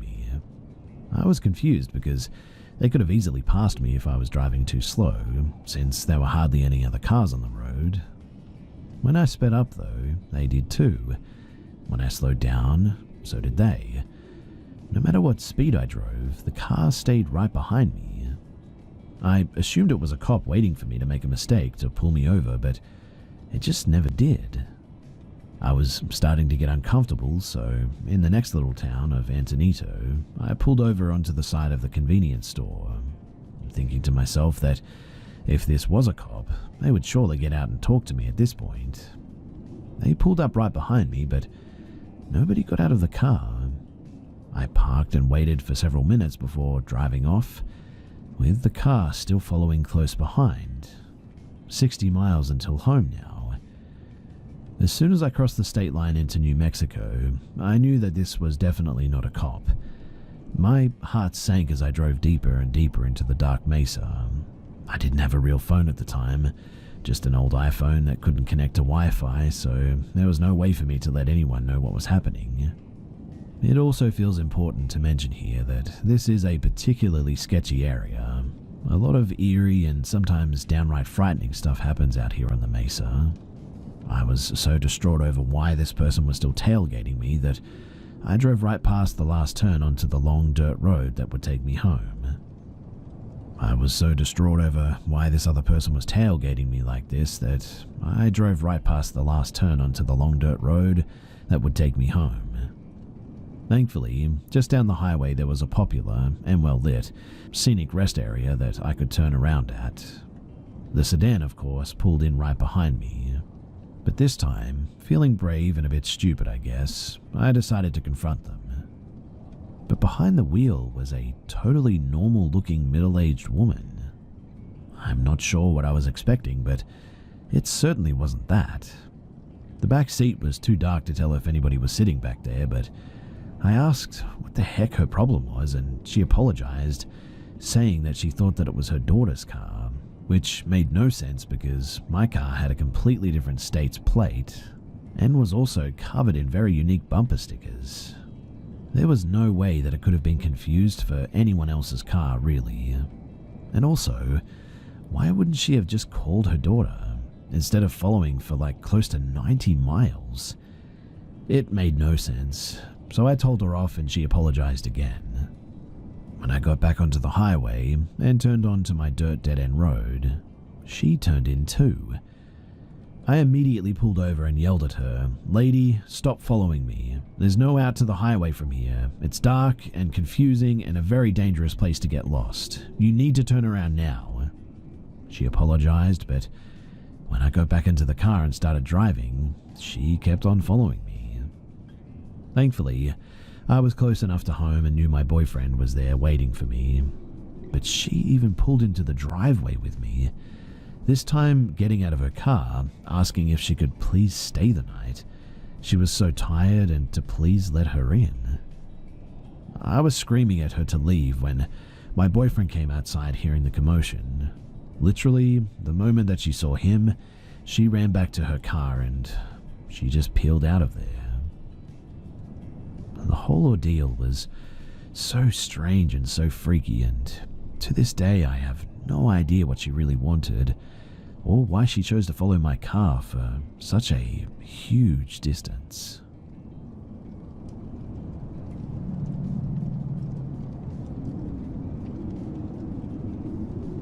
To begin this story, it's important to understand that my dad was never a good father. He lacked all the qualities a normal mentally healthy father would, and we lived in very low-income housing. When he was in high school, he was told that he was unable to have kids due to a car accident. Unfortunately, he still could in fact have kids, and in his 20s to 30s, he actually managed to accumulate 13 kids. 15 now. I was number 13. Even though I lived week on, week off custody with my father, it feels like I never really got to know him, nor was I ever introduced to more than one of my father's other kids that were before me. My older half-sister was the only other person that I'd ever met. I don't even know her mum. A lot of this memory has been repressed into deep corners of my mind, so details might seem a little foggy. I'm 21 now, and I only recently fully acknowledged that it happened. I even confirmed it with my mum. So when I was 10, someone entered our apartment. I cannot remember what his name was, but he claimed to be one of my father's long-lost children. He seemed to be in his late teens to early 20s, and he asked if he could stay with us for a while he attempted to get back on his feet after moving up from California. I'm in Oregon. He didn't seem to have many belongings except an old laptop and was rough around the edges. Mid-length hair, light shadow on the face, fairly skinny and tall. My dad was always weird about him though. He told him that this was my brother, his family, and will be taking my room for a bit while I sleep in the living room. What was weird though was that my dad would never let me enter my old room. I remember thinking even though my new brother is kind of odd, he was a super cool guy. I mean, we played Minecraft together on LAN. He was a programmer trying to make some Skyrim-like game, and he showed me everything that he had made so far. He stayed with us for around a month. The day that he was chased out of the apartment, we were having a Minecraft redstone competition to whoever could make the cooler redstone build, and the next day, we would present what we made and decide who had the better build. Unfortunately, or maybe fortunately, who knows, that never came to happen because that night, I'm not sure what time it was, but at least past midnight, I heard screaming. It was clearly my father, and loud banging coming from the wall over in our apartment. After probably 30 seconds of banging, on the couch I witnessed my father, full rage, chasing out whoever my brother was as he ran out of the apartment holding a knife. My dad screamed and yelled, and he chased him outside, but as he ran away, my dad came back to make sure that we were okay. Much later that night, I went to sleep with my dad sitting in the living room until dawn, guarding the apartment. It wasn't until months later that I did find out exactly what had happened that night. Mostly my father's words, and he liked to embellish things, so definitely take this with a grain of salt. Apparently, whoever was pretending to be my brother went into my father's room late at night and stabbed him in the chest while he was sleeping. My father woke up, and since he had previous military work in the Middle East, I guess sprung pretty quickly into action as my younger sister was about to get stabbed too. My father tackled the man and wrestled him for a bit, beating him senseless. After a struggle, he managed to get free and ran out of the apartment. That's about all I can really remember too.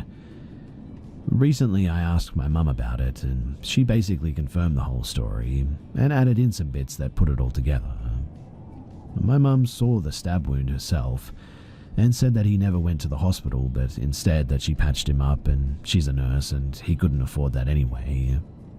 It wasn't really that bad, she said, but I guess at some point after it happened, I also told her about it, which I don't really have any memory of, but the police at some point came by and took a look around. The impersonator was wanted in California, allegedly, Oregon and Washington for a multitude of crimes. I don't remember his name, so it's not like I could ever find out if he was caught or anything, but to wrap this up, and I don't know if this is really a good way to wrap it up anyway, but don't let random people in your house because, as I found out through my dad, that is really not a good idea.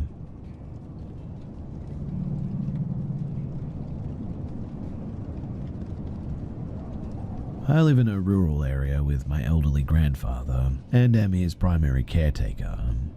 We have very few neighbors, no sidewalks, a small town. We have very few break-ins or really any crime in general in this area. A lot of wooded areas and farmland. My house is surrounded by woods and has a tree line separating us from our neighbors. I have extensive firearm training and also have worked as a firearm instructor in the past. So, last Friday, I'm sitting in my basement on my couch about to go to sleep. This is a pretty regular occurrence for me. My couch sits in front of a big window, the blinds always closed, and a glass door that leads outside, covered with a semi-transparent shade. You can see through it, but just barely, enough to make out a silhouette if you need to. Now, it was about almost 11 p.m. and I was watching a movie with headphones on when I thought that I heard a noise outside, which is a bit weird considering that I was wearing headphones with the volume up pretty high. So I took off the headphones to listen more closely. I heard what sounded like footsteps in the gravel driveway just outside of my door, but not walking, more like, I don't know, dancing or maybe sprinting, like they were moving very fast. At the time, I got up and looked out the glass door and I saw nothing, so I chalked it up to just being an animal. I sat back down on the couch and was about to put my headphones back on when I heard 3 distinct taps on my window, just opposite my couch. Naturally, I'm a bit startled by that because no one I know is going to do that. They would call me or just knock on my door, especially this late at night. As I stand up again, I hear the gravel in the driveway rustling again, this time louder and as if somebody is running away.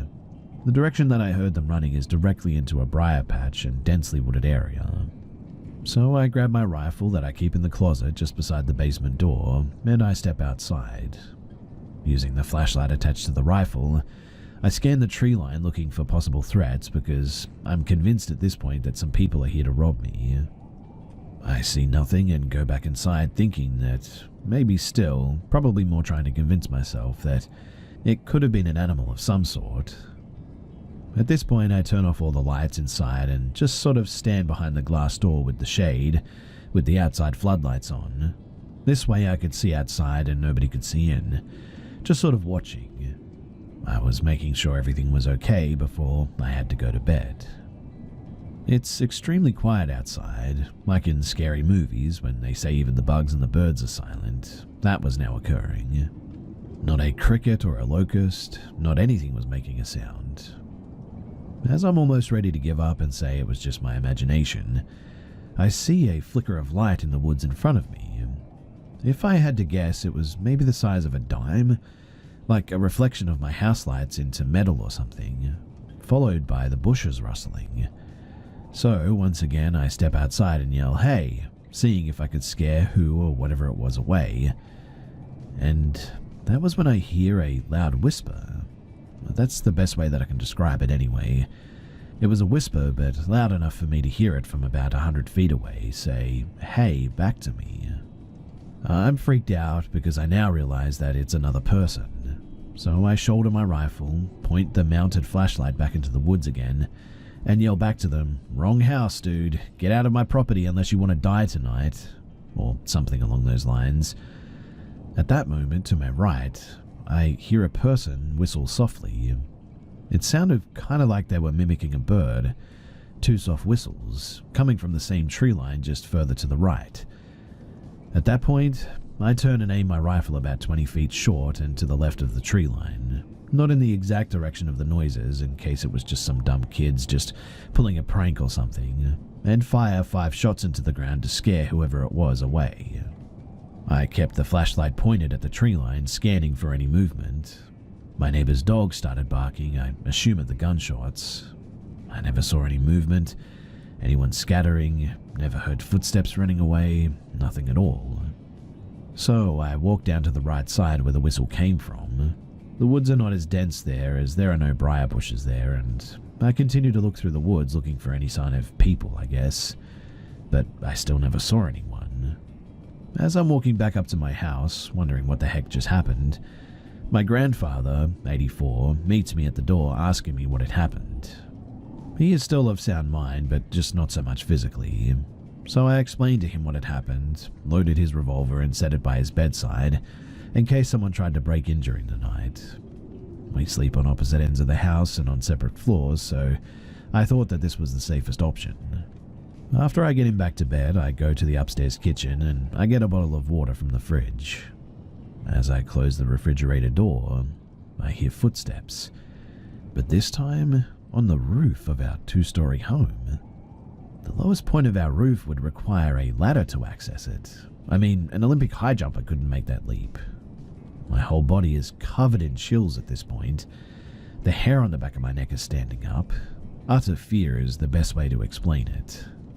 My grandfather, being almost deaf, of course didn't hear it, and I'm sure he was already back asleep anyway, but I instantly froze, listening. The footsteps were heavy, grown man-sized at least. They were walking slowly from his room to the kitchen area where I'm at. There's a skylight on the roof of the kitchen, so I remain still and look up towards it, praying that nothing would be looking back at me. I waited a few minutes, the footsteps continued, back and forth from one side of the house to the other. I decided to run back downstairs, and quickly I grab my rifle and run outside, not knowing at this point who or what I'm dealing with, just relying on my training to be able to neutralize the threat if I need to. I try to calm myself, focusing on controlling my breath, as I go to the front yard and begin to scan the roof with my weapons-mounted flashlight. Again, I see nothing. I walk around the house, scanning the trees and the roof for any signs of anyone or anything, but I saw nothing. I had repeated this twice, yelling out a few times, "I don't know what you are, but you better get the heck out of here." And eventually I just gave up. Returning inside to watch some TV with my rifle in hand all night now, I sat there and really, that was the end of it. No weird or unnatural occurrences since that night. Needless to say, the last few nights have been a bit rough for me with little to no sleep. I'm still unsure exactly what happened, and I've never had any hallucinations before. I'm not sure even hallucinations could be that real. I told some family and friends what had happened, and they all kind of brushed it off. They said that I could have imagined the footsteps, or the whistle could have been a bird. It was kids playing a prank, stuff like that. But I just am not so sure about that. All of this has left me wondering a few things. Am I crazy? Did I actually hallucinate all of it? If I did, why did the hallucinations only last for like one night? Could it have been an extremely well executed prank? Well, I guess. Although I'm really not sure who would have done that and not have jumped out with cameras after or something, announcing that it was a prank. The whistle could have been a bird noise, sure. I'm not a bird expert by any means. But the loud whispering of hey, or the distinct loud footsteps on the roof afterward, I really don't think birds can speak or are like 200 plus pounds. Anyways, that's my story. It's the first possible cryptid encounter that I've ever had, or paranormal or whatever. I've experienced some weird, unexplainable things in my past, but I'm definitely a skeptic at best as far as paranormal things go. But that encounter, it definitely freaked me out and has me questioning things, even now.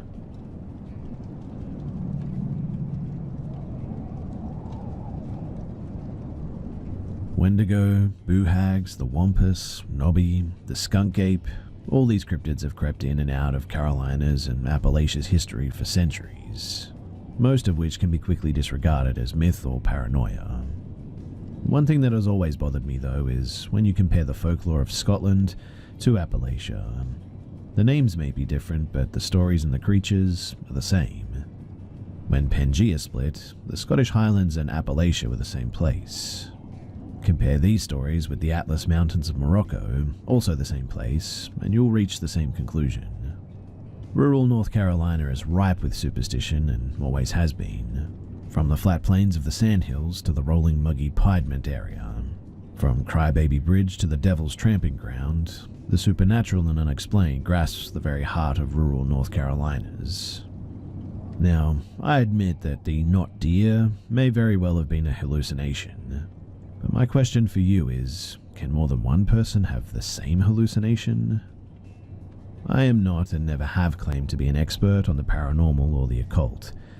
Despite my skepticism and belief in my own ability to protect myself, I do believe that something lurks in these woods, and I don't think there's anything anyone or I can do to stop it. Growing up in rural NC, people were always superstitious. The community that I grew up in was a largely agricultural community that still to this day is pretty isolated. My hometown has one gas station, no grocery stores, a population of 161, and one caution light at the crossroads. To have fun, we did the typical things that you'd expect southern kids to do. We rode ATVs, swam in the local ponds, drank cheap booze, and yes, occasionally we'd harass the local cows. I still to this day have never seen some cow tip, but I digress. One thing we used to do growing up, though, is go snipe hunting.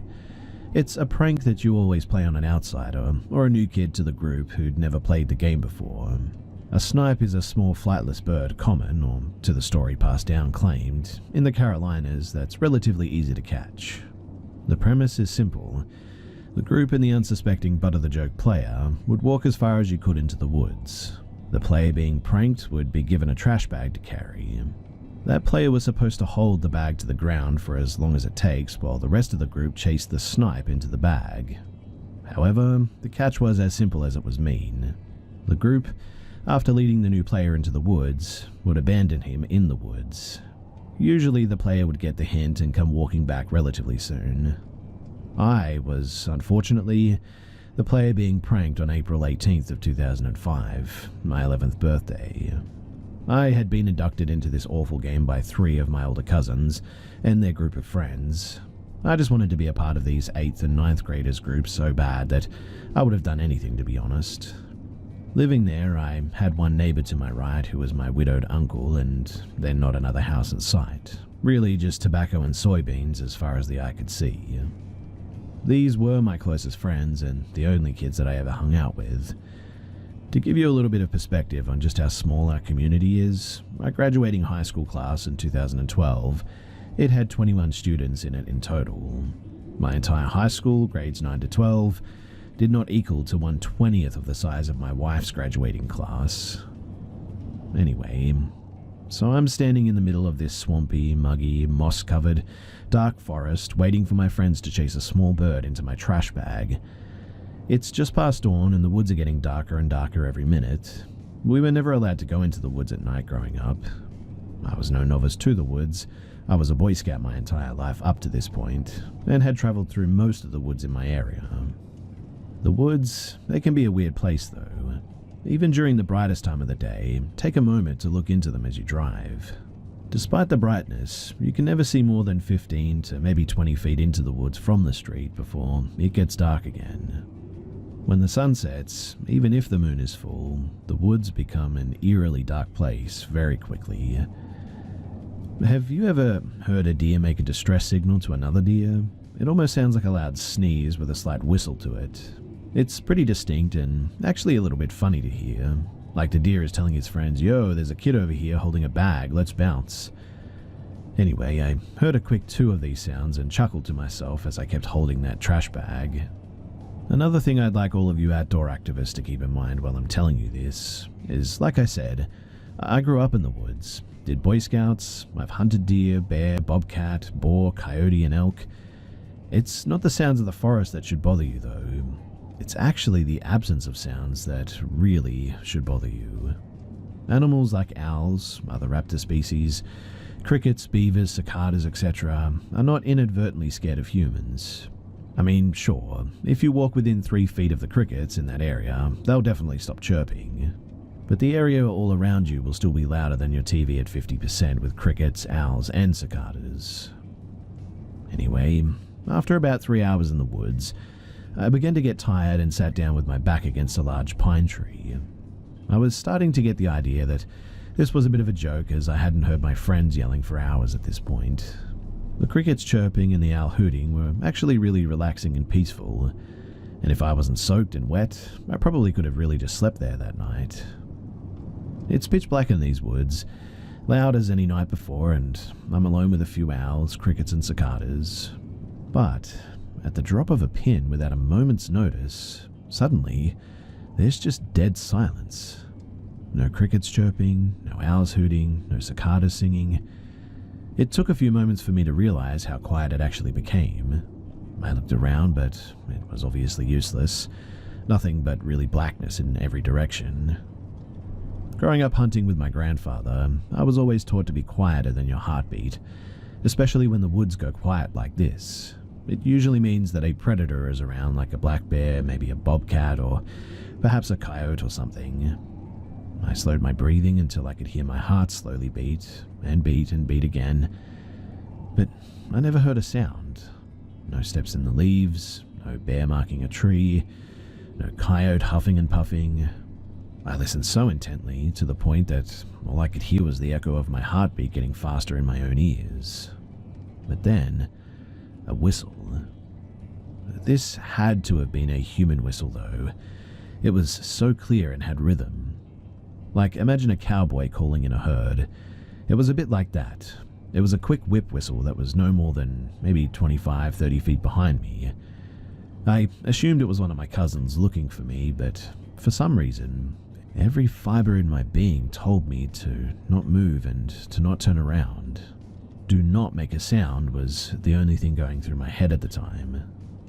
My brain was trying to protect me, I think, and if that was my subconscious going into prey mode to save me from pain, well, I'm thankful, but I don't know. Maybe it was my instinct trying to warn me. Again, I'm not really sure, but if it had been my cousins, I would have definitely heard them walking up at the minimum. In fact, most likely they would have been yelling for me to come back to the house on their way to retrieve me. The hair on my neck suddenly stood up and my heart began to race like I was running a marathon. Another whistle, this time less human, more screechy, almost mimicking a human like a bad parrot. Still no footsteps, not a single other sound in these woods, in fact, besides my heart about to jump out of my chest. Another whistle, and this time no more than 10 feet behind me. It was congested, screeching, and definitely not a deer. A disgusting, putrid smell filled the air all around me suddenly, like a chain smoker's sigh after they come back inside, combined with the smell of like roadkill.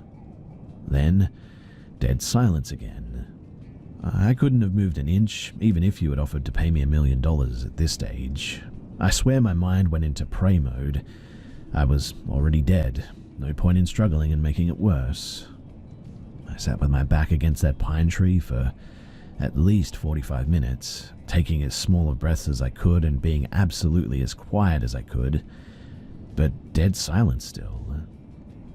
I must have sat there for 45 minutes or so, and then the smell disappeared, the crickets began to chirp once more, the owl who had been silently observing what I thought was going to be my demise from above let out a single hoot, the cicadas began to sing, and my stomach finally settled back into my chest. I thought to myself that I've got to get out of these woods, so I drop the trash bag and stand up and begin my roughly 1 mile walk back home. As that bag hits the ground and I take my first step, dead silence again. I, standing at this point, begin the process all over of being dead still, but this time no whistle. This time just a single deep breath, probably inches behind me, and again that putrid smell. With every muscle in my body telling me not to, I still turned my head a little bit around to look at the pine tree behind me. Antlers were wrapping around both sides of the tree, only inches from where my shoulders sat. Then a single tone, the quietest, calmest, warmest, most enticing, welcoming, short, and sweet whistle that I think I've ever heard. Instantly, though, the crickets went berserk. Like summer instantly became winter. The owls invited friends and they were all screaming. The cicadas were no longer singing, they were just belting. At that, I turned, and I just ran with everything that I had in my body left. Every 10 or so feet, I'd glance over my shoulder. Not a footstep in pursuit. No antler moving, nothing. Just the absolute chaos and echo of the woods in utter darkness. I finally made it to the clearing of the pasture, and hop under the electric fence. The woods are still screaming at me to run, but I've got to catch my breath. Then there's dead silence again. A single whistle comes from the woods no more than just beyond the first set of trees, and when I hear that, I run all the way home and I never look back. I get home at around 7:30 a.m. and the sun is coming up finally. All my cousins and friends are passed out on the couch after an all-nighter Halo session. I sit down and lean my head back to try and forget and just sleep. I'm starting to finally daze off when I look out the window towards the woods. It's still just as dark in those woods as it was the night before, but out of the corner of my eye, I see something black, so I jump up and wake my cousin Daniel to get his rifle with a scope. He laughs his head off and he hands me the Ruger. Because, apparently, the black trash bag that I had left in the woods somehow had made its way out.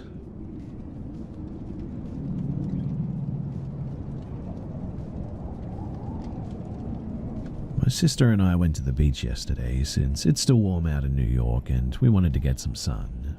Since it's after Labor Day and schools are back in session, there are no lifeguards there and really it's pretty isolated. We arrived around 11 in the morning, and there was a couple sitting near us, as well as a man who was walking in the sand with his headphones in. Around 1 p.m., the couple who was sitting near us left the beach. The man who was walking in the sand was still there, and further in the distance were 2 women sitting on their beach chairs. My sister was sitting in her beach chair, and I decided to lay on my stomach to get the back of my body more tanned. When all of a sudden I hear my sister say in a very fearful voice to me, "There's a man coming toward us." But the man who was walking the beach with his headphones in came walking toward us, swinging his arms back and forth. I immediately got up and he was now on the edge of my beach blanket. Both my sister and I panicked in the moment and basically froze. I asked him if he needed something, but he didn't say anything. He just stared at my sister and me. My sister said, "Let's get our belongings and let's just go." We got off our beach blanket and we exited the beach, but the whole encounter really had my sister and I shaken up. I mean, I don't know what he was going to do to us, or if he would have been waiting for us in the parking lot or what. But the look in his eyes is something I'll never forget. We immediately contacted the police after this and we filed a report.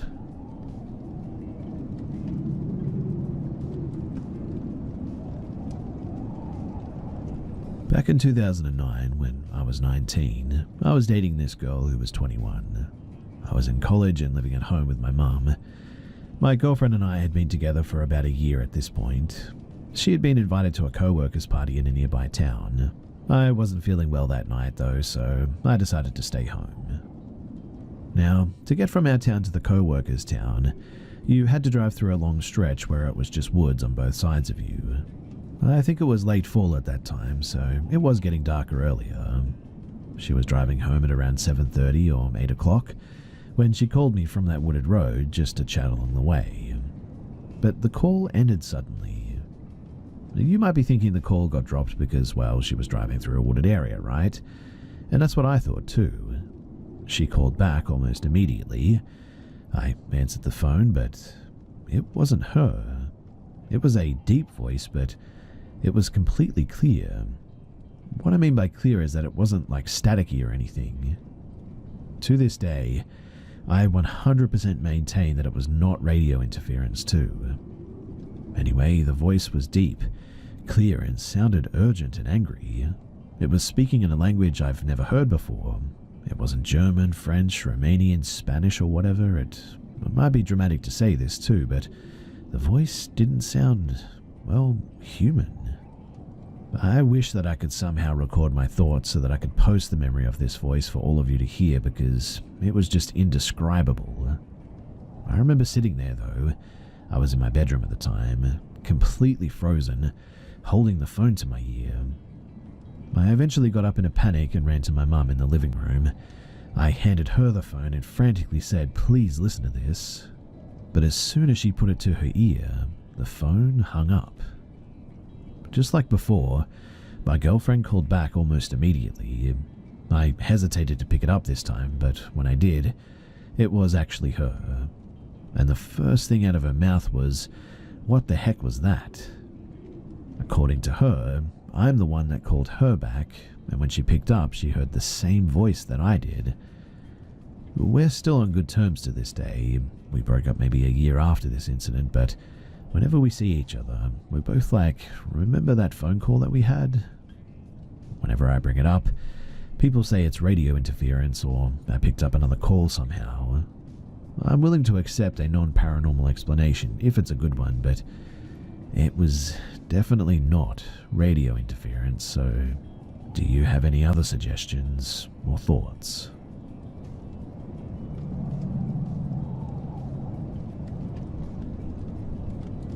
So I don't encounter much these days regarding the paranormal. However, I remember a distinct day as a kid that I'll never forget. My grandmother of Vietnamese descent used to tell stories of her ability to sense the presence of unearthly beings dating all the way back to her childhood. The earliest story that she recounts is walking home from school with her friends along an abandoned railroad in Vietnam. She recalled an old tale of a lantern shining in the distance that will lure you into following it, and described it as a trap that would intentionally lead you far away from where you were intending to go. Long story short, she and her friends began following this lantern that never seemed to get closer to them. This went on until it was dark outside, and she realized that she had been following this light for hours. She was told as a child about this phenomenon when she was younger, as I mentioned previously. Her parents told her that apparently the only way to rid yourself of this is to wipe urine onto your face. I know that sounds questionable at best, but these were her words. Apparently once they did that too, they snapped out of it. Fast forward to my childhood though, and her later years in the States, she claimed that there was a dark portal in the room attached to my childhood bedroom. I'm not sure why she chose to mention this at a family dinner of all places, but our family was very open about these things as my entire dad's side was practicing Buddhism and believed in these things. Well, one day when I was 14 or so, I decided to ditch summer camp and walk home. About 2 miles, I think, and I got home at around mid-afternoon. I shower and start watching the show Weeds on Netflix when I see my mum walk outside of my room towards the air conditioning control panel. She never turned to look at me or anything, didn't even acknowledge the fact that I was home when I wasn't supposed to be, let alone the fact that she wasn't at work for some reason. There was no exchange of words or anything.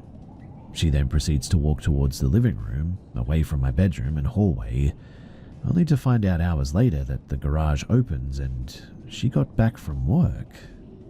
She questioned why I was home and I told her. Also, I told her I literally saw her a few hours ago outside of my room, only to be told that she was never home. The figure though was definitely my mother, I mean without a doubt. To the point that when I initially saw the figure, I had no anxiety or any fear, I just assumed that she was home or something. I mean, I was cozy watching my show, so I figured she wasn't trying to bother me. But no, she wasn't even there to begin with. I told my grandma this story a bit later, and she told me that she saw a version of my deceased grandmother in that hallway as well at one point. I never really believed in the paranormal. I certainly didn't believe my grandma's story. I mean, urine on the face and all that. But this story, it seriously still gives me goosebumps and honestly makes me question myself.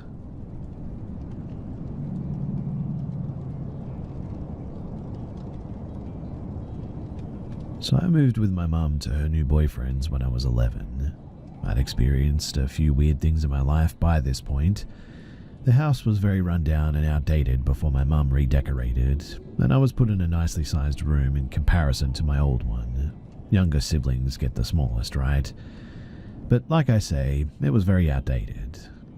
I'd had a few nights here and felt uneasy, I guess, but I assumed that was due to the drastic change me and my mum went through. I'd heard banging, running up the stairs, you name it. Anyway, it was day. I often caught glimpses of something through the crack of my door and had a look, but nothing was ever there. I got into the habit of looking through the crack and then entering my room. So I did just that, saw nothing through the crack and then entered my room. But I froze in place because there stood a woman with dark, permed hair. She was facing away from me, but I could tell that she was old by her arms and posture. She was stood near my window at the right side of my bed. Naturally, I was terrified and glad that I slept on the left. I ran down in a panic and screaming and told my mum that I saw an elderly lady in my room. She didn't quite believe me at first, but was freaked out too. We left it there so that we didn't scare ourselves too much. A few days passed and I walked in from school to my mum in the kitchen. She said that she'd spoken to the neighbour about me seeing an old lady in my room. The neighbour said how there was a lady that lived there before my mum's boyfriend moved in, and her bedroom was the one that I was staying in. And apparently, she had died in my bedroom and was discovered a few days later. So that was creepy. That didn't freak me out too much, I guess, as that is the case for most houses. What scared me though was when Mum asked me what colour was her hair. I thought that it was weird that she asked me, but I said funnily enough she had dark hair instead of grey. Mum's face instantly dropped and said the neighbour told her that she used to dye her hair dark into her later years. I didn't believe her and thought that she was just trying to freak me out, so I ended up trying to call her bluff. Mum tried to scare me most days for her entertainment, but she insisted the conversation happened. I was skeptical until my mum decorated my room. The wardrobe, it was full of old ladies' clothes and men's shoes, and under the carpet, and I swear that this is true, to the right of my bed by the window, there was a patch of decomposition staining. Gross, right? Safe to say my mum's boyfriend is gross, and I hated that room forever after.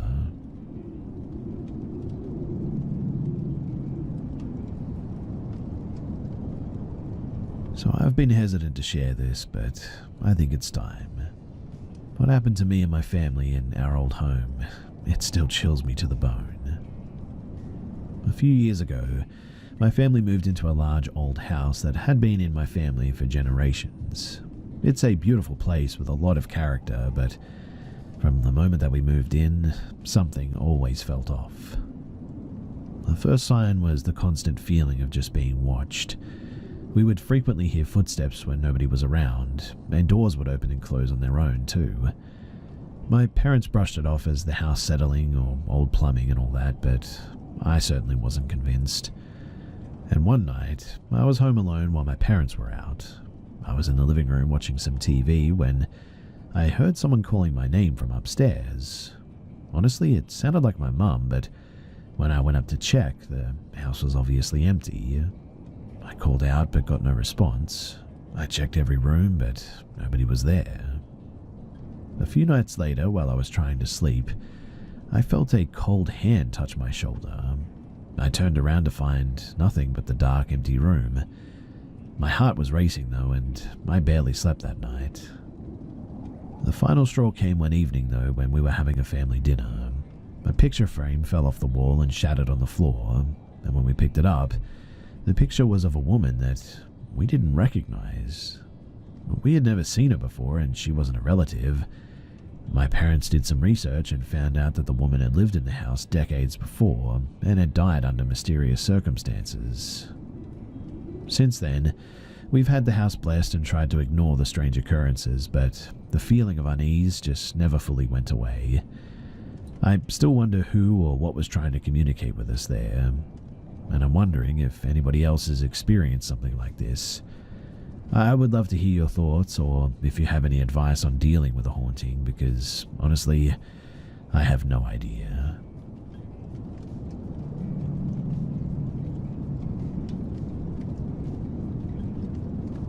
Let me start with a bit of a backstory. So about 9 months ago, I began working as a hospital security guard at a major hospital in my city. It's been the most exciting and enjoyable job that I've ever had. I'm incredibly grateful for it, as I've made many new friends and accumulated countless stories to share.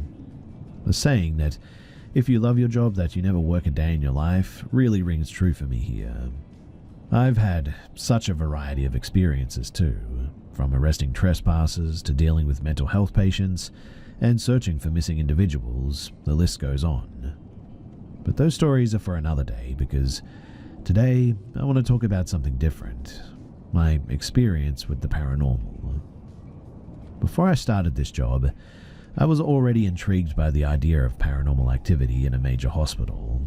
I mean, people pass away in hospitals every day, so you'd think that it would be a hotspot for ghostly encounters, right? I wish that I could say I've seen ghosts chasing me down the halls or bodies mysteriously moving on their own in the morgue, but honestly, nothing quite like that has ever happened. Still, I wouldn't be sharing this if I hadn't experienced anything at all. So to give you a better understanding of the hospital's layout, let me explain where security is stationed. There are 4 main buildings we cover. The first is the main hospital, which houses the emergency room and over 1,000 beds for both kids and adults. We typically have at least 8 guards handling calls in this building, with 1 guard stationed in the emergency room at all times, since that's where most calls come from. It's worth noting that I'm in Canada as well, so anyone can come to the hospital for, well, really any reason, free of charge. The second building, located across the street, is an 8-story medical clinic that requires just 1 guard. This guard also has to patrol the adjacent old clinical building, which is now primarily used for treating children with eating disorders. This is where the story I'm about to share takes place. The last building is the cancer clinic, which requires 2 guards at all times and is the closest to the medical clinic if assistance is needed. So when I first started the job and was shown around the various buildings, the old clinic, which we'll call the asbestos clinic due to its history of asbestos issues, immediately stood out to me.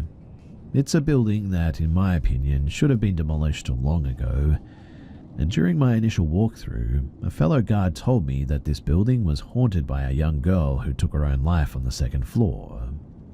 He also mentioned that the basement was haunted. The whole building used to be a tuberculosis sanatorium back in the 50s and 60s, with tunnels in the basement that were once used to transport bodies. Now, about a month ago, it was my turn to work at the clinic during a night shift, and I was determined to experience some paranormal activity. I had done countless patrols of the asbestos clinic before, but nothing much had happened, aside from the elevators occasionally opening on their own, which was apparently normal. But that night, things changed. I had heard plenty of stories from other guards about strange occurrences in the clinic, but I had never experienced anything myself. I decided to do my patrol at 3 in the morning, which is often said to be the prime time for paranormal activity. I began my patrol by walking around the exterior of the building, checking all the entrances to ensure that they were locked. The building closes relatively early, around 8 p.m, so by then it should be completely empty. However, I noticed that one of the exterior doors was slightly open. This concerned me because it had been closed during my first patrol. The building doesn't have any interior cameras, so when something like this happens at night, I have to check every unlocked room inside to make sure that nobody is inside. I entered the building and started my patrol of the first floor, checking every door and hallway. Nobody was there. As I approached the elevator to go up to the second floor, though, I heard a faint creaking sound, like a door opening. At that, I immediately radioed my team lead, informing her that I had found an open door and was hearing noises. I told her that I was going to conduct a thorough patrol, and she sent one of the guards from the cancer clinic, Fred, to assist me. After searching the first floor again and finding nothing, Fred arrived. He told me that he would start searching the 3rd and 4th floors while I covered the 2nd floor and basement. As I was searching the 2nd floor, I heard the same creaking noise again, the sound of a door opening, I think. I radioed Fred to come down, still not considering the possibility of anything paranormal. We've had incidents of homeless people breaking in to find a place to sleep, and though it's rare for them to target the asbestos clinic since it's usually locked, it has happened before. We searched every room on the 2nd floor, but in the end we found nothing. After thoroughly checking the entire clinic, we concluded that nobody was inside. Fred returned to the cancer clinic, and my team lead made a joke that it was probably just a ghost. And that got me thinking, this might be the perfect time to continue my ghost hunting. So I went back into the building, determined to capture some activity.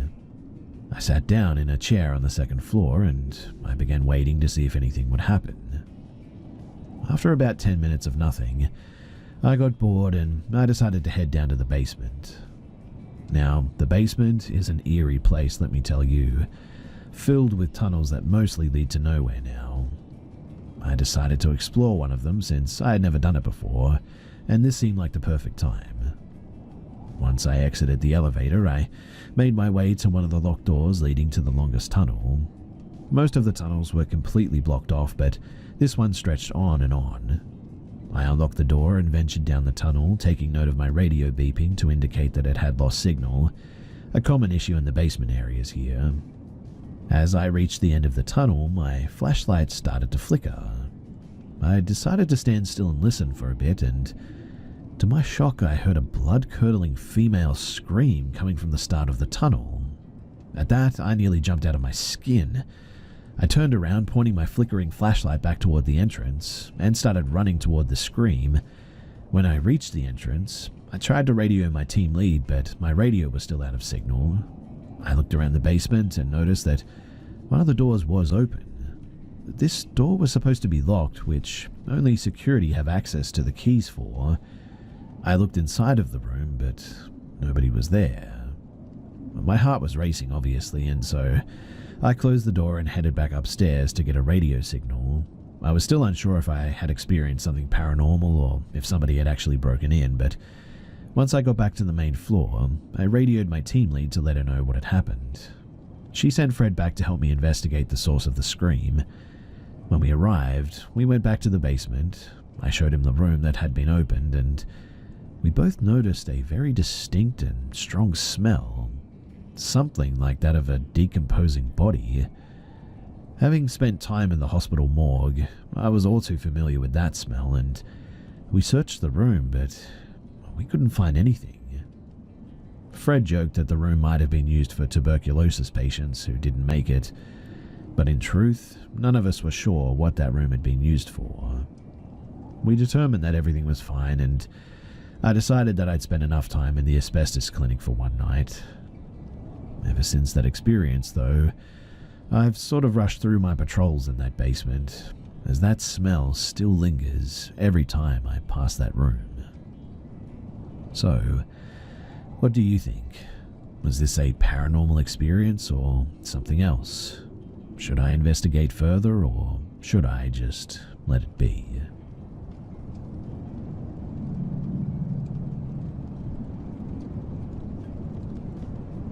My first experience with the paranormal was actually a string of experiences. I was 16 and my family had just moved into a new home. Honestly, I really loved that house too. I had my own room that I picked myself, and I didn't feel any kind of hesitance while unpacking and decorating to make myself feel more at home. Everything was great. At least for the first week, that is. After school, I would get home with my little brother about an hour before my mum. And one day, I was the first one into the home. I threw my bag onto the kitchen table and found my cat stood frozen, staring at a door in the kitchen that led to our garage. I spoke to my cat. "Hey, what are you doing?" I walked towards him, but before I could touch him, a woman's scream came from the garage, and my cat literally sprinted from the room. I followed at that, taking my little brother with me outside and calling my mum. My brother insisted that he didn't hear anything though, and my mum suggested that I must have imagined it, but I knew that it was real because, well, my cat reacted like that. Once my mum got home, we checked the house to find nothing. She suggested that I was stressed and watching too many scary movies. I didn't bother to argue any further. I could tell that I wasn't going to be believed, so I grabbed my bag and walked to my bedroom at the end of the hall. I stood in the doorway, freezing in my tracks. My closet door was slid open and hanging from its track, as if someone had tried to pull it off, and my pillow was standing in the middle of the room, a flat, flimsy pillow that I couldn't get to stand even if I wanted to. I yelled for my mum. "Someone's been in my room," I accused. She came back, my little brother trailing behind her. I pointed in the room, only to find the pillow now laying flat, as it should have been the whole time. "You must have knocked it off the bed when you woke up this morning." She brushed it off, but I knew that I hadn't, and even if I had, how was it standing like that? I played with the pillow for like several minutes, trying to mimic the position that it had been in, but I just couldn't get it to happen again. I mean, it just seemed impossible to me. I went to bed that night without a problem, and while I did think that what had happened earlier that day was strange, I didn't lose too much sleep over it, but I was prone to waking throughout the night, so, like clockwork, I awoke around 3 in the morning and got up to go to the bathroom. When I returned to my doorway and to my bedroom, I froze. The light from the bathroom shined just barely into my room, making it impossible to miss because I could see a figure sitting on the edge of my bed. It had no features, just the shadow of a large man. I leaned forward, squinting my eyes, trying to adjust my vision to the darkness of my room, but before I could move any further, the figure stood and instantly charged at me. I have never screamed so loud. My feet came out from under me and I hit the floor, my hand flipping on the light before I had lost my balance. And when I looked again, nothing was there. My mum and brother were there in an instant, wondering why I was screaming and now crying on the floor. I tried to explain, but "You were dreaming," my mum told me. I was awake, I was up. I tried to argue, but she just shook her head. "You must have been dreaming," she insisted. "Go back to bed." I didn't sleep well that night. The next day, surprisingly, went fine. That is, until I was back home from school. That house suddenly didn't feel like home to me, and my room did not feel like mine anymore. I felt like I was invading somebody else's space, and I was sort of apologetic. I then attempted to make a Ouija board out of cardboard and a clear bottle cap. because I was desperate to confirm my own experiences.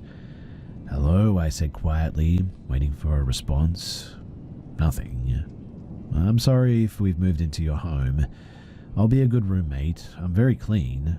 I began to ramble, but the bottle cap, it never moved. I started to feel silly looking down at the makeshift board. It was just trash, really, and so I pushed it away and climbed into bed, embarrassed that I believed such a thing would even work.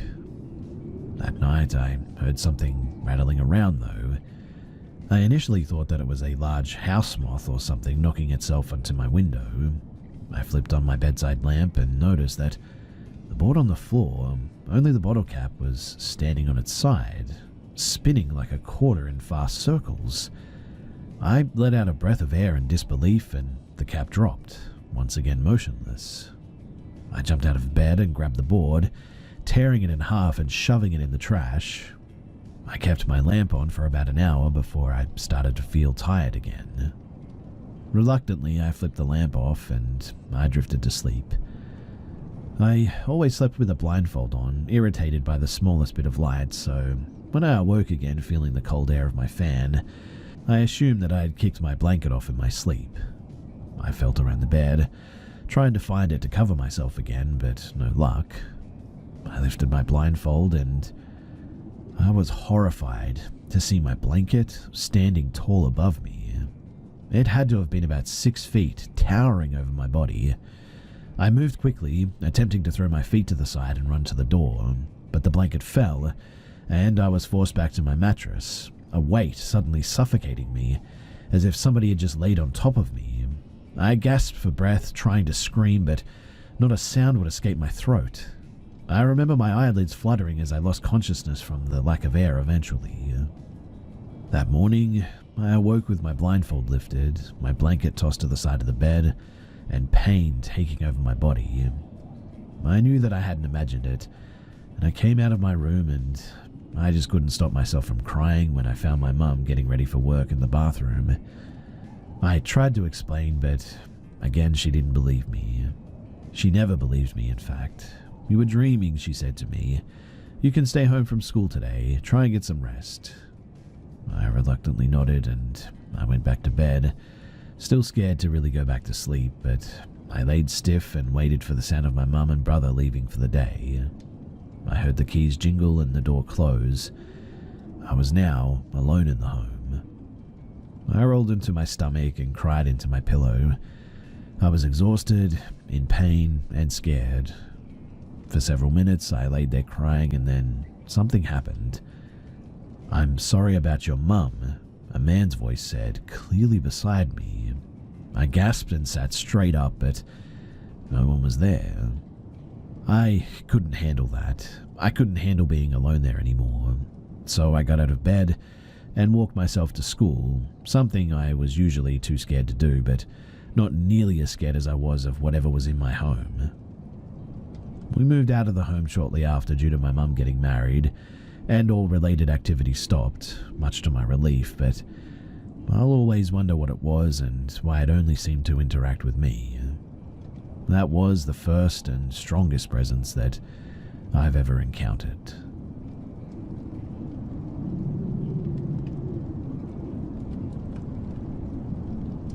When I was 11 years old, I woke up in the middle of the night and heard something repeatedly running up and down the hallway. My mother was the only other person in the house, and I know for a fact that she was asleep at that time. The sound that I heard didn't sound like adult footsteps. They sounded more lightweight and rapid, like that of a scampering toddler perhaps. And no, there were no pets in this household. My bedroom was at the dead end of the hallway, and these scampering footsteps would repeatedly run from one end of the hall to the other. But every time they reached the end where my bedroom was situated, there would be a momentary pause in front of my door before resuming. This exact same cycle repeated for about 5 minutes, and then it just abruptly ceased. I sat upright in my bed, petrified with fear the entire time that this was happening, and was much too afraid to open the door during or after.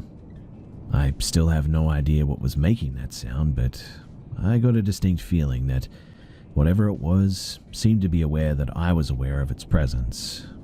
Don't ask me how I know that. It's just one of those things that you can feel, but you can't rationally explain it.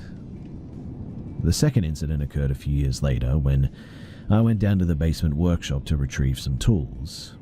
As I was standing in front of the pegboard selecting what I required, a female voice aggressively growled directly into my left ear. I immediately went into an adrenaline-fueled panic and dropped everything that I had in my hands before sprinting out of the workshop and up the stairs like a frightened cat. Even remembering that now makes me feel an icy chill throughout my entire body, like it did when it happened.